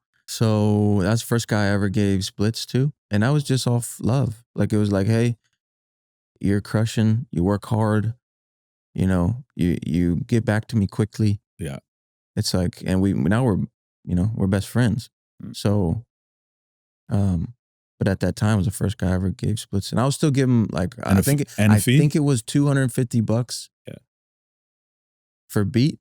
Yeah, and this is just when I started making a little bit more money. I was like, my investment per song went up. It went from $250 to $500 for a release, you know, stuff like that. Sure. So I would give Graham, I think it was at the beginning, $250 a beat plus 5%. And now I feel like I'm giving splits away like candy just for the love of the game. You know what I mean? That's sick, man. Yeah, you just really. What is the cost of for you to put out a record today? Oh, all in all, I would say still the most I've ever spent on a beat is $1,000. Okay, the most I ever spent on a beat, and I'm like, what am I doing? That's crazy to me. But I'm still around that $500 max, I would say. Crazy. Yeah. That's amazing. That's a fucking business model if I ever heard one, man. Yeah. That's impressive. Yeah. Would you ever work with, I mean, do you have a desire to work with these A-list producers? Not to say that Graham isn't. Sure. But I mean, like the ones that are kind of revered in the industry, you know. No. The Boy Wonders. Connor got one with Boy Wonder. He got a couple with Boy Wonder. He got a couple with Boy Wonder? It's that Toronto Boy connection. Wonder and Elkin. Hell yeah. Yeah, he got a couple on his album. Nice. He got Big Sean on his album. You saw that? I saw that. Yeah. So that's a Boy Wonder beat. Oh, that's Boy Wonder? Okay. I did not know that. So he's got a couple with Boy Wonder. Connor is definitely more in that area of like, because he's a Toronto boy. He grew up here. Yeah. And like the connection runs deep. Very. And, you know, that relationship, that kind of like loyalty to the take cares of the world. To the take cares of the world. He's really there. But for me, it was like I came up off like loving YouTube rap. But you're Virginia, so would you never want to get like a Pharrell or like a Timbaland or Timbaland? Yeah, Timbaland. What if they came to you and they said, oh, "You know what? No, keep thinking." No, it's just like I'm not gonna go out of my way. Okay, if one of them came to you and said, "Listen, I love what you're doing. Yeah, I'm gonna waive the fee. But we'll do a split on the master 50-50. Can I do it through DistroKid? Yes. Yeah, I'll do it. You're in. But if there's an email with somebody that's not you and I can't do this through DistroKid, I'm not going to do it. Okay. It has to be easy. I don't want no stress. No, I don't check my emails already. Okay. That leads me to this question then of the manager. They would collect that money from me, I'm sure. For me, I'm sure. Yeah, I'm sure. But like, why have you never If I do anything, it'd be get a personal assistant. Okay. I would never get do a you manager. have a personal assistant? No. Okay, so why would you My never wife sometimes does emails for me. That's what I was She assuming. did the email, but that's new. And she's already overwhelmed by it. I think she's not going to do it no more. I'm over it. I don't think she's going to do it more. You answer your email. I mean, she wanted to help, you know, to kind of navigate things like that. Yeah. And wanted to help with that. But, you know. What makes you hesitant to get a manager? Manager specifically? Yeah. I don't need one. My goals don't rely on one. Okay. I think some people can benefit from them. Yep. But for my goals, I'm not saying it's just because it's the manager's playbook. No, I was very curious. I truly believe some people can benefit from them. It's really hard for me to let somebody take X% of my entire catalog, my entire revenue stream, whatever that percent is. You say 1%. I'm like, I don't know, bro. You know what I mean? And if you want 10, 15, 20, it's like, hey, you know, I'm just not that guy. Okay. I can't do it because I don't do anything. I don't do brand deals. I don't do shows. I'm not, you know, like, I'm doing this podcast, you know, with you now. Like, most people get me on a podcast. I'm in my studio in Culpeper. We're doing it virtually. Right. And it's just because if I like what you got going on, it's not anything that's like, I think I'm going to do this because I think it'll get some eyes on me, some attention. I don't care. I like this podcast. I like what you're doing. That's why I'm here. Appreciate you. You know, it has nothing to do with, you know, I mean, you asked me the title of my book. I wasn't even going to mention it. You know what I mean? Yeah. Stuff like that. You don't. Yeah. I don't care. It goes right back to your whole thing. It's just like, care. Yeah. You know? Yeah. That. I don't see. I even like. I asked that question, and I know what the answer is just because from studying what you do and watching your career. I think, to be honest with you, even the first time I came across you, I want to say it was on your farm. You were on the porch and you were talking about streams. Oh, that's with Kyle Beat. That's what. Sorry, Kyle Beats. He flew to Culpeper for that. Love that because I don't go nowhere. Yeah, love that. Love that. And that was at an Airbnb that was like 5 minutes from my house. Oh, that was at an Airbnb. Yeah, okay, like 5 minutes. I was down to go to Culpeper, but you ended up coming to Toronto, yeah. which is amazing. But I really wanted to understand, or I want the viewer to understand why you don't need a manager, because this is a self-contained thing. This isn't something where you're trying to go and be the biggest artist in the world. Right. You literally want to earn a living doing this. That's it. A good living. Doing something I love. Yeah. And I've been very fortunate that it is a good living. It didn't need to be. I've just been fortunate that it has been. Uh-huh. And I think that just comes back to keeping the momentum. Yeah. Right? Not stopping. No manager. No booking agent. Mm-hmm. Nic D does not like to tour. No. Still to this point. And shout out to Connor and Brianna, because they were the first ones to get you on the road, right? Yeah. So you went on the road with them recently, right? You did a few shows? Their first tour, I did 6. Okay. It was just the East Coast. Okay. I got on the bus. I've been on a tour bus. I say, there you go. You know, I did 6 shows. How'd you like it? Enjoy it? I enjoy hanging out with my friends. Of course. So it's Connor, it's Bree, who are best friends outside of music. It's Graham, best friends outside of music. And I mean, then I meet, people like Kevin and Tegan, their team, Alex, their tour manager. It's just surrounded by good people. Yeah. And I show up and I just get to like have fun. Mm-hmm. I don't have to carry any of the stress or the, how are the ticket sales? How are the merch sales? How is it? Cover the expenses. I don't know. It's like, so there's minimal stress. But the reason that I don't tour is just because I have a family. I had a dad that wasn't around, and left when I was 1 or so, and I was never going to do that to my kids, no matter what the opportunity was. I remember early on, Pineapple going, this festival in Puerto Rico hits me up and it's like, hey, we'll give you, I don't remember the number. It was tens of thousands of dollars to come do an hour set at this festival, and I was like, I'm not interested. Thank you. I appreciate you reaching out, but I'm not. Some other festival, like 2 months later, was like, Jason Derulo headlined this festival last year. We want to have you do it. And I was like, no, thank you. Just because I don't, if my, yes, I could bring my kids, yes, I could whatever. But I just don't, it's like, it's bigger than just me. Like, I don't want to drag my family around, do this stuff. You know, I'd rather, like, my family is my priority. Yeah. And if it puts a kink in that hose, I'm not doing it. I love that. And I really like to keep everything very simple. What would it take for you to get on the road? Best case scenario. I wouldn't even do it if I needed money. You know what I mean? Oh, it's clear. It's very, it's clear as day. I mean, like, Yeah. Spotify gets deleted. Only revenue source is tour. Yeah. I'll do farmers markets. You going back to Like, really, I think so. It's just So forget the money. What does Yeah. it take to Connor. Probably just a co-headline tour with Connor. Okay. It has to be something where You wouldn't do it by yourself. no, I just don't have a desire. Yeah. Like, I don't get up on stage and feel like I don't feel validated. Like, Yeah. people showed up for me. Yeah. Like, I don't need that validation in my life. Now, I do think there's the aspect of, like, showing up for people to give them the option The to experience. right, to, like, see someone they rock with in person. Mhm. And to give them that thank you in person. You know, there's some value to that I've considered. Mhm. But putting a kink in that hose of my family is just not something I'm willing to do. So the only way I do it, even with Connor, is like pop up, pop out. My son has come to a few shows. My daughter's come to a few shows.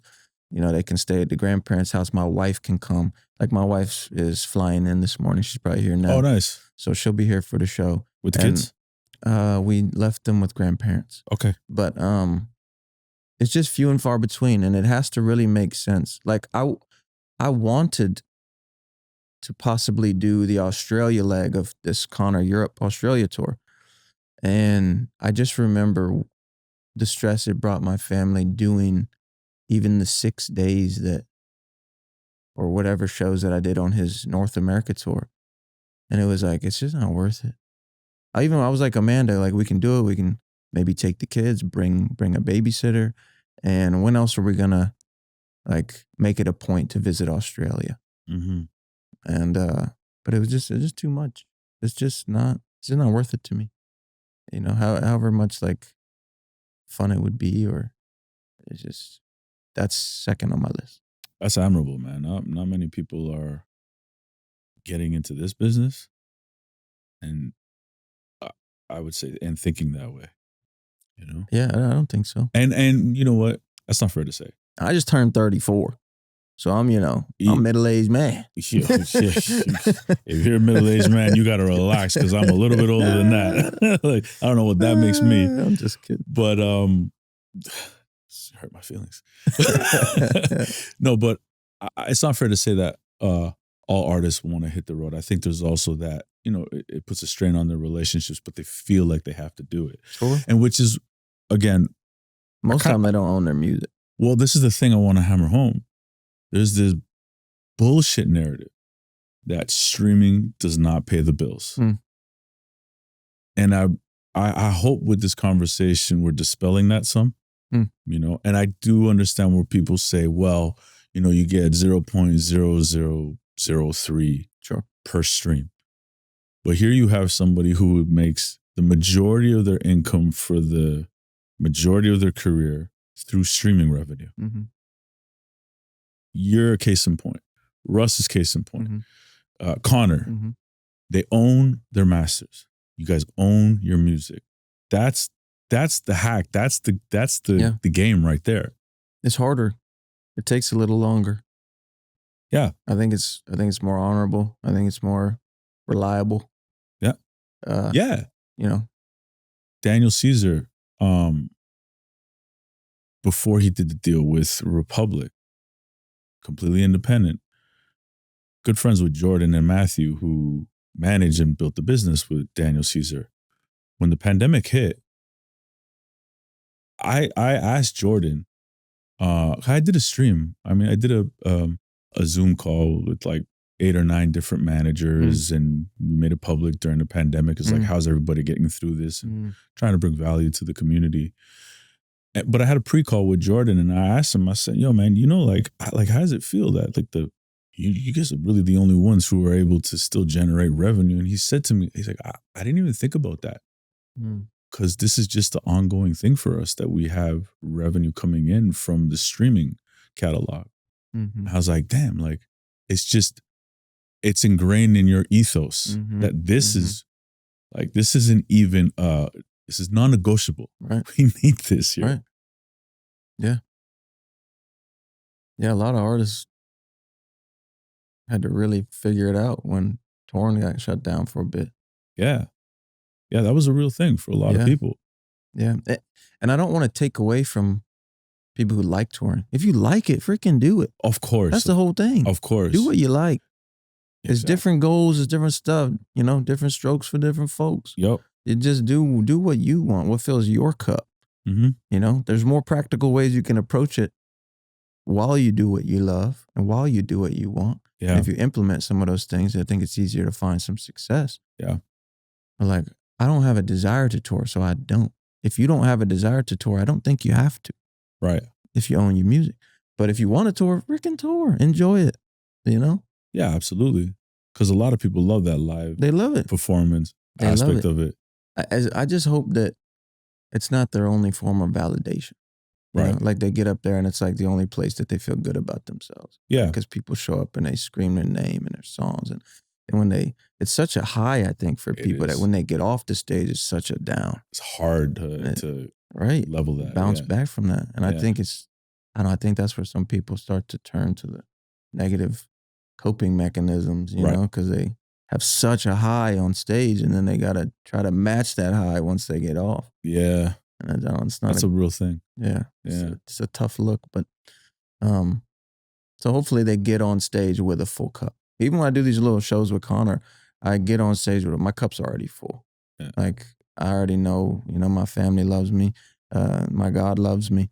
You know, it's like I have a full cup when I get on the stage. And it's like, it's cool that you guys, you know, appreciate what we're doing. And I appreciate you guys for appreciating what we doing. But like, you know, I've heard you say even between songs is probably like your favorite part because you get to talk. And yeah, for real. Even like film, like I enjoy filming the skits, you know, that me and Connor do, which is why I'm excited to maybe do some of the stuff that we got on stage. We've done some of, I've seen those. It's just fun, man. I like doing that, you know, more than maybe like having people stare at me while I do my music. You know? Yeah. You know?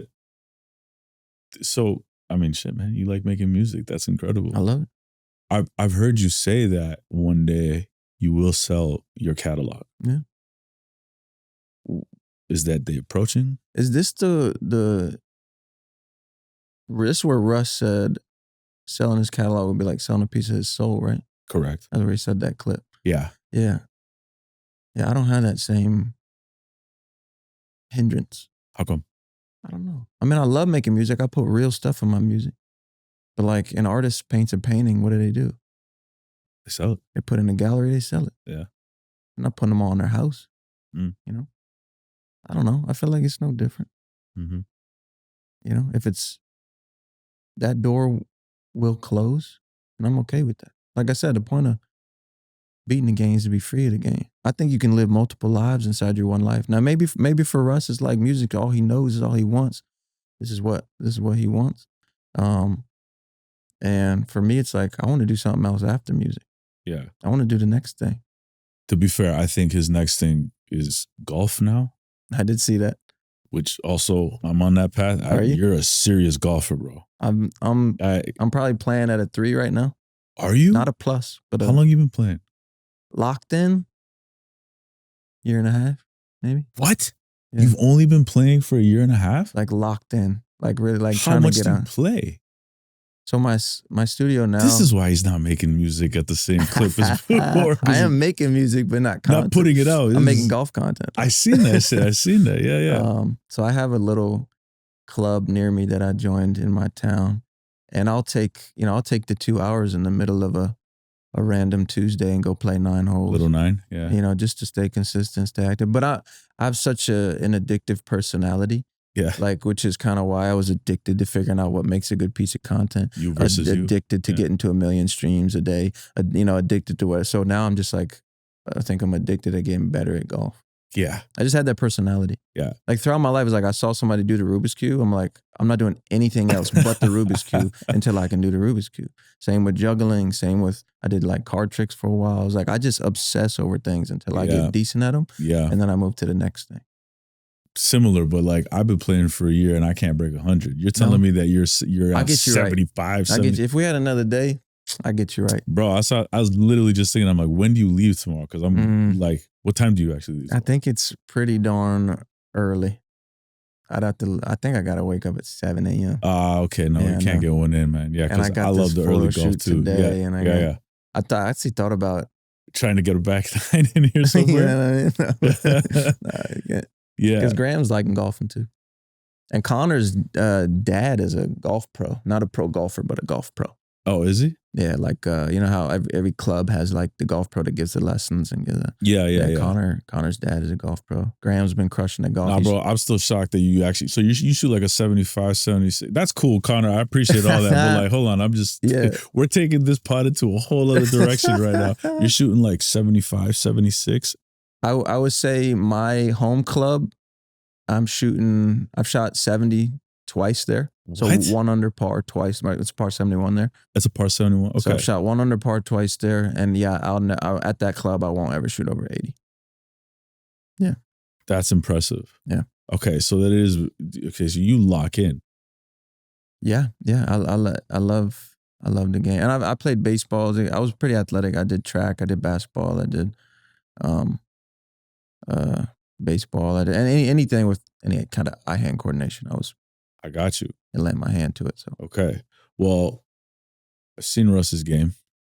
I'm nobody to judge because I'm struggling here. So you could help both of us out here I wanted to do a series on YouTube where I find out if who's the best musician golfer, and I would just 1v1 them until. That's pretty sick. I like that idea. The best one. I like that idea. But then I have to travel. Then you got to travel. I'm not gonna do it. So. If they fly to me to Virginia. If they fly to you, I was gonna say you pay for them to come to you, but you're not doing that. You like to keep your costs low. I get it. No, because if it's something I love, it's like whatever. You know who's really good? He's a manager actually. Tyler Henry, Party Next Door's manager. He's a scratch golfer. Wow, that's awesome. Yeah, he's really good. I'd like to get to scratch. I'm close. You're I'm close. You're pretty much there. Very close. Yeah. But anyways, back to the catalog here. And yeah, Russ has different goals. You have different goals. Yeah. And you eventually said that you will sell. Do you see that coming in the near future? Are you close to it? Yeah. I have a number. And I've shopped it around. I shopped it around last year. It got pretty close. Yeah. It got I got 75% to my offer. Okay. The offer that the number, I got 75% to my number. Yeah. And but that number is also kind of a non-negotiable. Okay. It's just enough to where my family's good. Mm-hmm. Everything's good. And I'll still release music after that. Of course, because you could still build another catalog. Another one. Yeah. For sure. So it's close. It could happen. I could budge on that number. Yeah. Or it might hit it. If I get one more song, if I lock in and give myself another song that kind of has a little moment, I'd probably hit the number. Yeah. I just haven't been really pushing content. Or maybe that you can push it with intentionally thinking about different markets, global markets, maybe. Yeah, I haven't tapped into that at all. That's why Connor and Bree crushed when they did the Globe, Spin the Globe. Crushed there. They got global, which is what is tough for independent. Yeah. And they did it in a really cool way. Yeah, there's no boots on the ground. Because, I mean, you got guys like Lauv, guys like other people that, they'll use the Philippines, they'll use sellers, to really get the track. Brazil, people use Brazil to get the traction. Trigger markets. And then they'll build from there. You don't do much of that.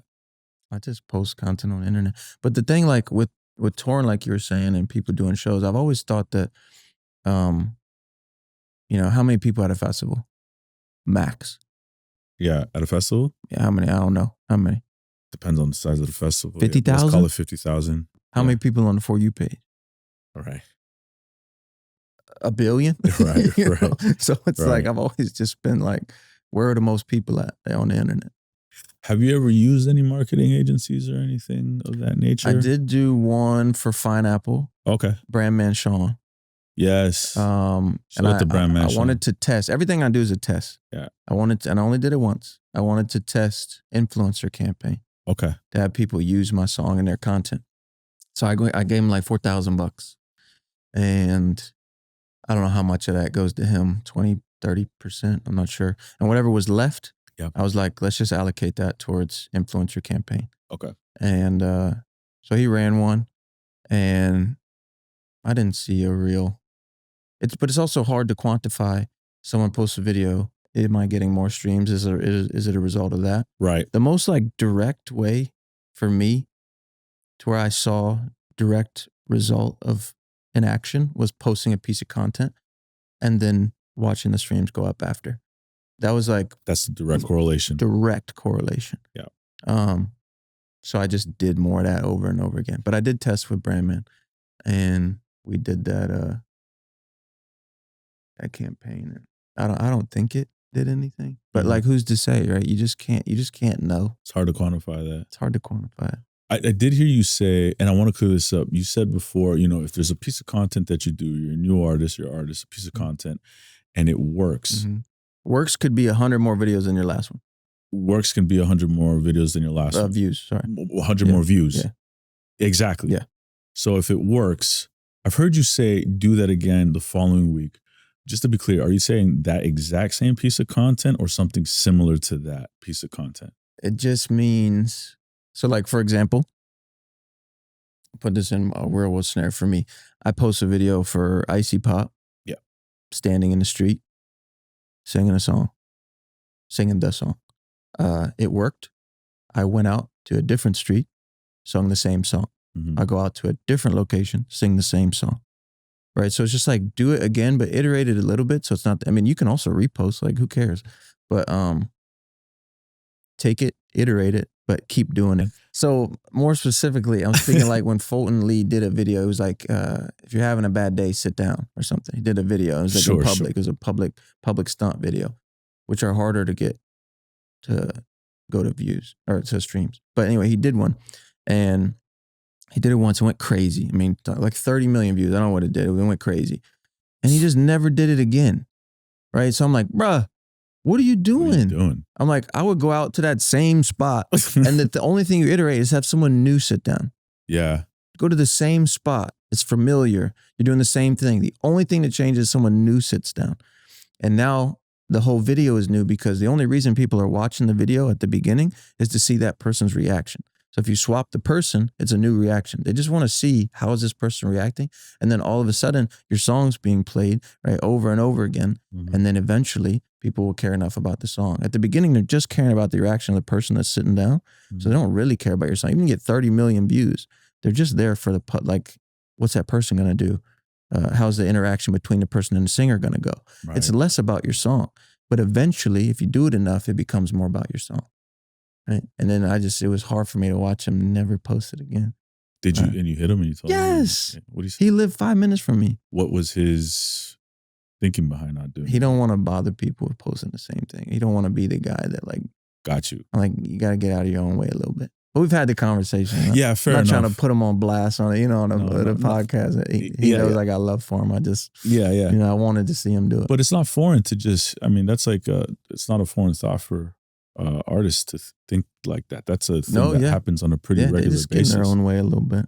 I wanted to ask you about subscription models. Mm-hmm.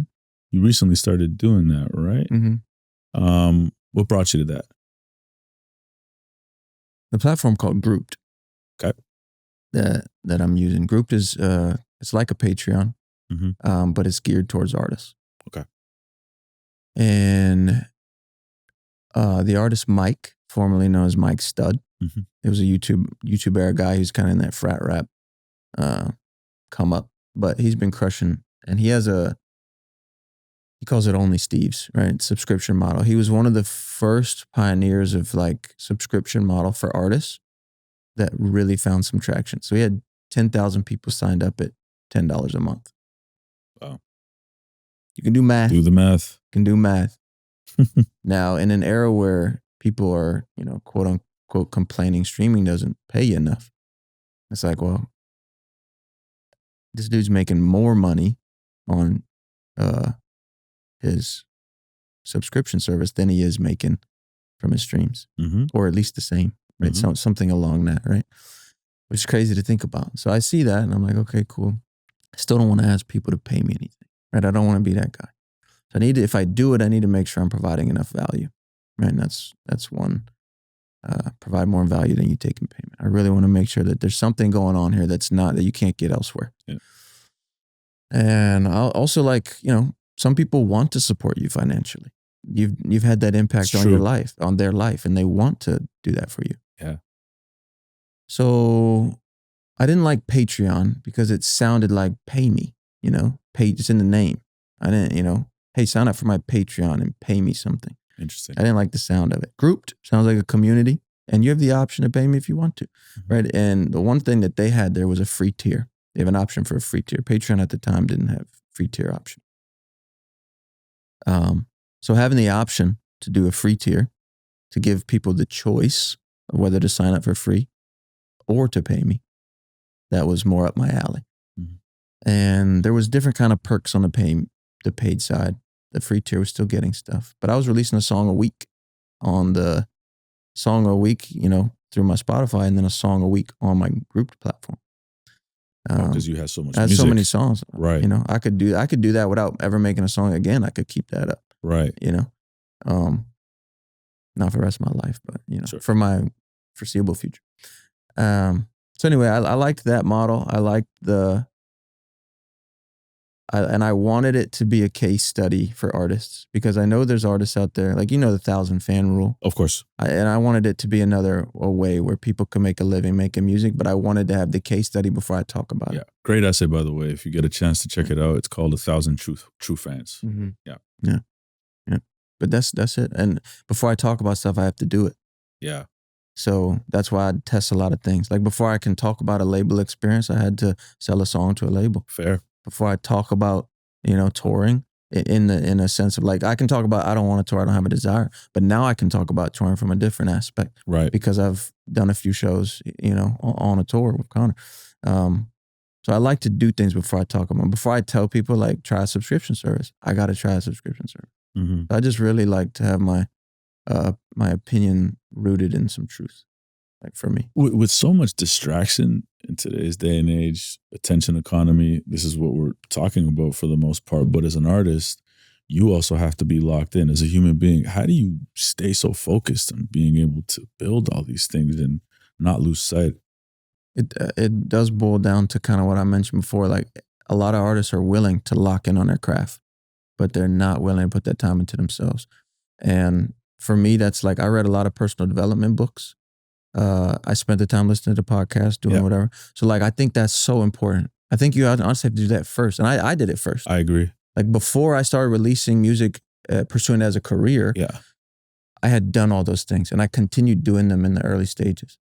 And it's like, I think that is more important than making good music, is making sure your foundation as a person is prepped for the success that you're hoping to receive. What are some of the books you read? I really like The Go Giver. That's a book. It's where I kind of gathered the take more in value or give more value than you take in payment. It's like 5 rules of giving. Okay. And I think it's where I adapted a lot of those principles of, providing that value to people before and not trying to sell them anything. Yeah. Do you remember what those 5 rules of giving are? I don't now. Okay. I read that book a long time ago. The Bible, great one. If you want to dive in, a lot of life can be gained from that one. I'm a huge advocate for that. Yeah. Books that really changed. Off top, I can't. I mean, Rich Dad, Poor Dad, just like the classics, classics. Yeah. Think and Grow Rich. Think and Grow Rich. I mean, it's like Alchemist. The Alchemist, yeah. Those all set the scene for what most people are looking for in this career. Yeah. Just give you a better foundation. It's a better way to think about it. You're kind of prepared for the things that will present themselves. Yeah, absolutely. I mean, a personal development side of things isn't talked about nearly enough. So most people are not ready for the success they get. And that's the downfall of their success. They weren't ready for it. Yeah. Yeah, it's so true. Because a lot comes with it. You only think about, Russ talked about this, but you only think about all the great things that come with the success. And when you get to that point, it's just like all going to be amazing. You don't think about the negative and the consequences. Because there's, like, I say this all the time, and I read this in the book, but there is no such thing as solutions. There's only trade-offs. So the trade-off success comes with a lot of other things that you didn't realize are going to come. And that's talking about what my non-negotiables are there for. The things I'm not willing to trade. And I think knowing what you're not willing to trade off. Big deal. Is really important. Yeah, it's important. Yeah. 2 more questions and I'll get to I also think a lot of people want more than they're called to have. Okay. I just think that's important too. Can you expand on that? God has a calling for your life. Yeah. And I think a lot of people take their life into their own hands and want more than they're called to have. Want more than what God's called for their life. So then on that note, for those artists who want this or are trying to build this career and they're starting today, what would you recommend that they start thinking about? Say that they got the personal development side of things out of the way, right? They've done that and they have good music. How does somebody start from zero today? The music's already made. Music's already made. They got a backlog of 50 you have songs. a backlog of say 10, 11 songs. Yeah. Unload the clip. Yeah. For one. You got those songs. If you're prepared in that way, you know what your non-negotiables are for you. You know what you want out of life, right? You got that scene set. The songs are ready to go. Unload the clip. No plan. No plan. Unload the clip. The plan about being make content, right? Right. Study content creators. I want to touch on one thing also that Mr. B said. I'll get back to it and say, don't let me forget. I won't. So you got to do content as much as you don't want to, as much as you don't think it's necessary. Right? Yeah. You got to put yourself out there. And, you know, if people don't know your songs are there, you know, how can they listen to them? Right. So you can't just release it to the same 500 people you known since high school and hope that they blow up. You know, it's important. I want to just touch on that real quick is that discovery isn't happening on Spotify anymore. No. So I'm sorry to say, but chasing those playlists and editorial, would you say they matter? No. Right. And I was speaking with Jesse Corin, visionary, mutual friends now. Yeah. So he manages like Quinn and whatever, a few those other guys. And he was saying how the impact of getting like Pop Rising, Jeremy Zucker, for example. Yes. Getting Pop Rising was like 2 million streams a day like that. Yeah. On your song. I'm like, my God, like I would have chased playlists then too, you know, but this now is back in the day. It's back in the day. Of course. But now it's like my streams are like, I could probably look at my streams now in the last 28 days and probably say 0% editorial. Right. And I think that's also more predictable, more 0% sustainable. 0% editorial. I would say, hold on, let me pull it up. Yeah, let's pull it up. Let me pull it up. Because I know I did hear you say that it was like 2% at one point. Yeah. Yeah, editorial. Yeah. Let's see. And if you don't mind. 0. Yeah. Yeah. Send me a screenshot of that if you don't mind. Yeah, 0. Yeah. That's crazy. So it's all algorithmic. And so I do have some algorithm and then listeners' own playlists in the library. Yeah, exactly. But that to the point, it's Spotify isn't the place of discovery. The place of discovery is off platform, which is your TikTok, Instagram, and YouTube's. Yeah. So content is an important thing to be seen. Absolutely. It's the discovery. Like the discovery platforms are your short form, your YouTube shorts, your Instagram reels, whatever. Yeah. TikTok. And then from discovery, get them to where you can generate revenue. Yeah. You know, I think that's just take them from discovery over there. That's the only funnel I have. When you talk about funnel, it was like, how do you funnel them from discovery to Spotify? Yeah, from fair. Discovery to Apple Music, whatever. Yeah. Amazing. The Mr. Beast. Yeah. So this is also important because a lot of people, they have this critique of my advice where it's like, well, be consistent, but what if it's consistently crap? You know, what if it's just consistently bad? You know? So it's like, you're going to be bad at the beginning, right? That's the whole point. And then when you get good, it is important to stay consistently good, you know? And Mr. Beast talks about if you see on YouTube, right, your YouTube homepage, your subscriptions tab, whatever, and you see a Mr. Beast video and then your other favorite creator, right? You have Mr. Beast and whoever your other favorite creator is. Which video you're going to click on. And it's which creator has let you down less. That's who you're going to click on. That's right. You only have time to watch one video. It's Mr. Beast or your other favorite.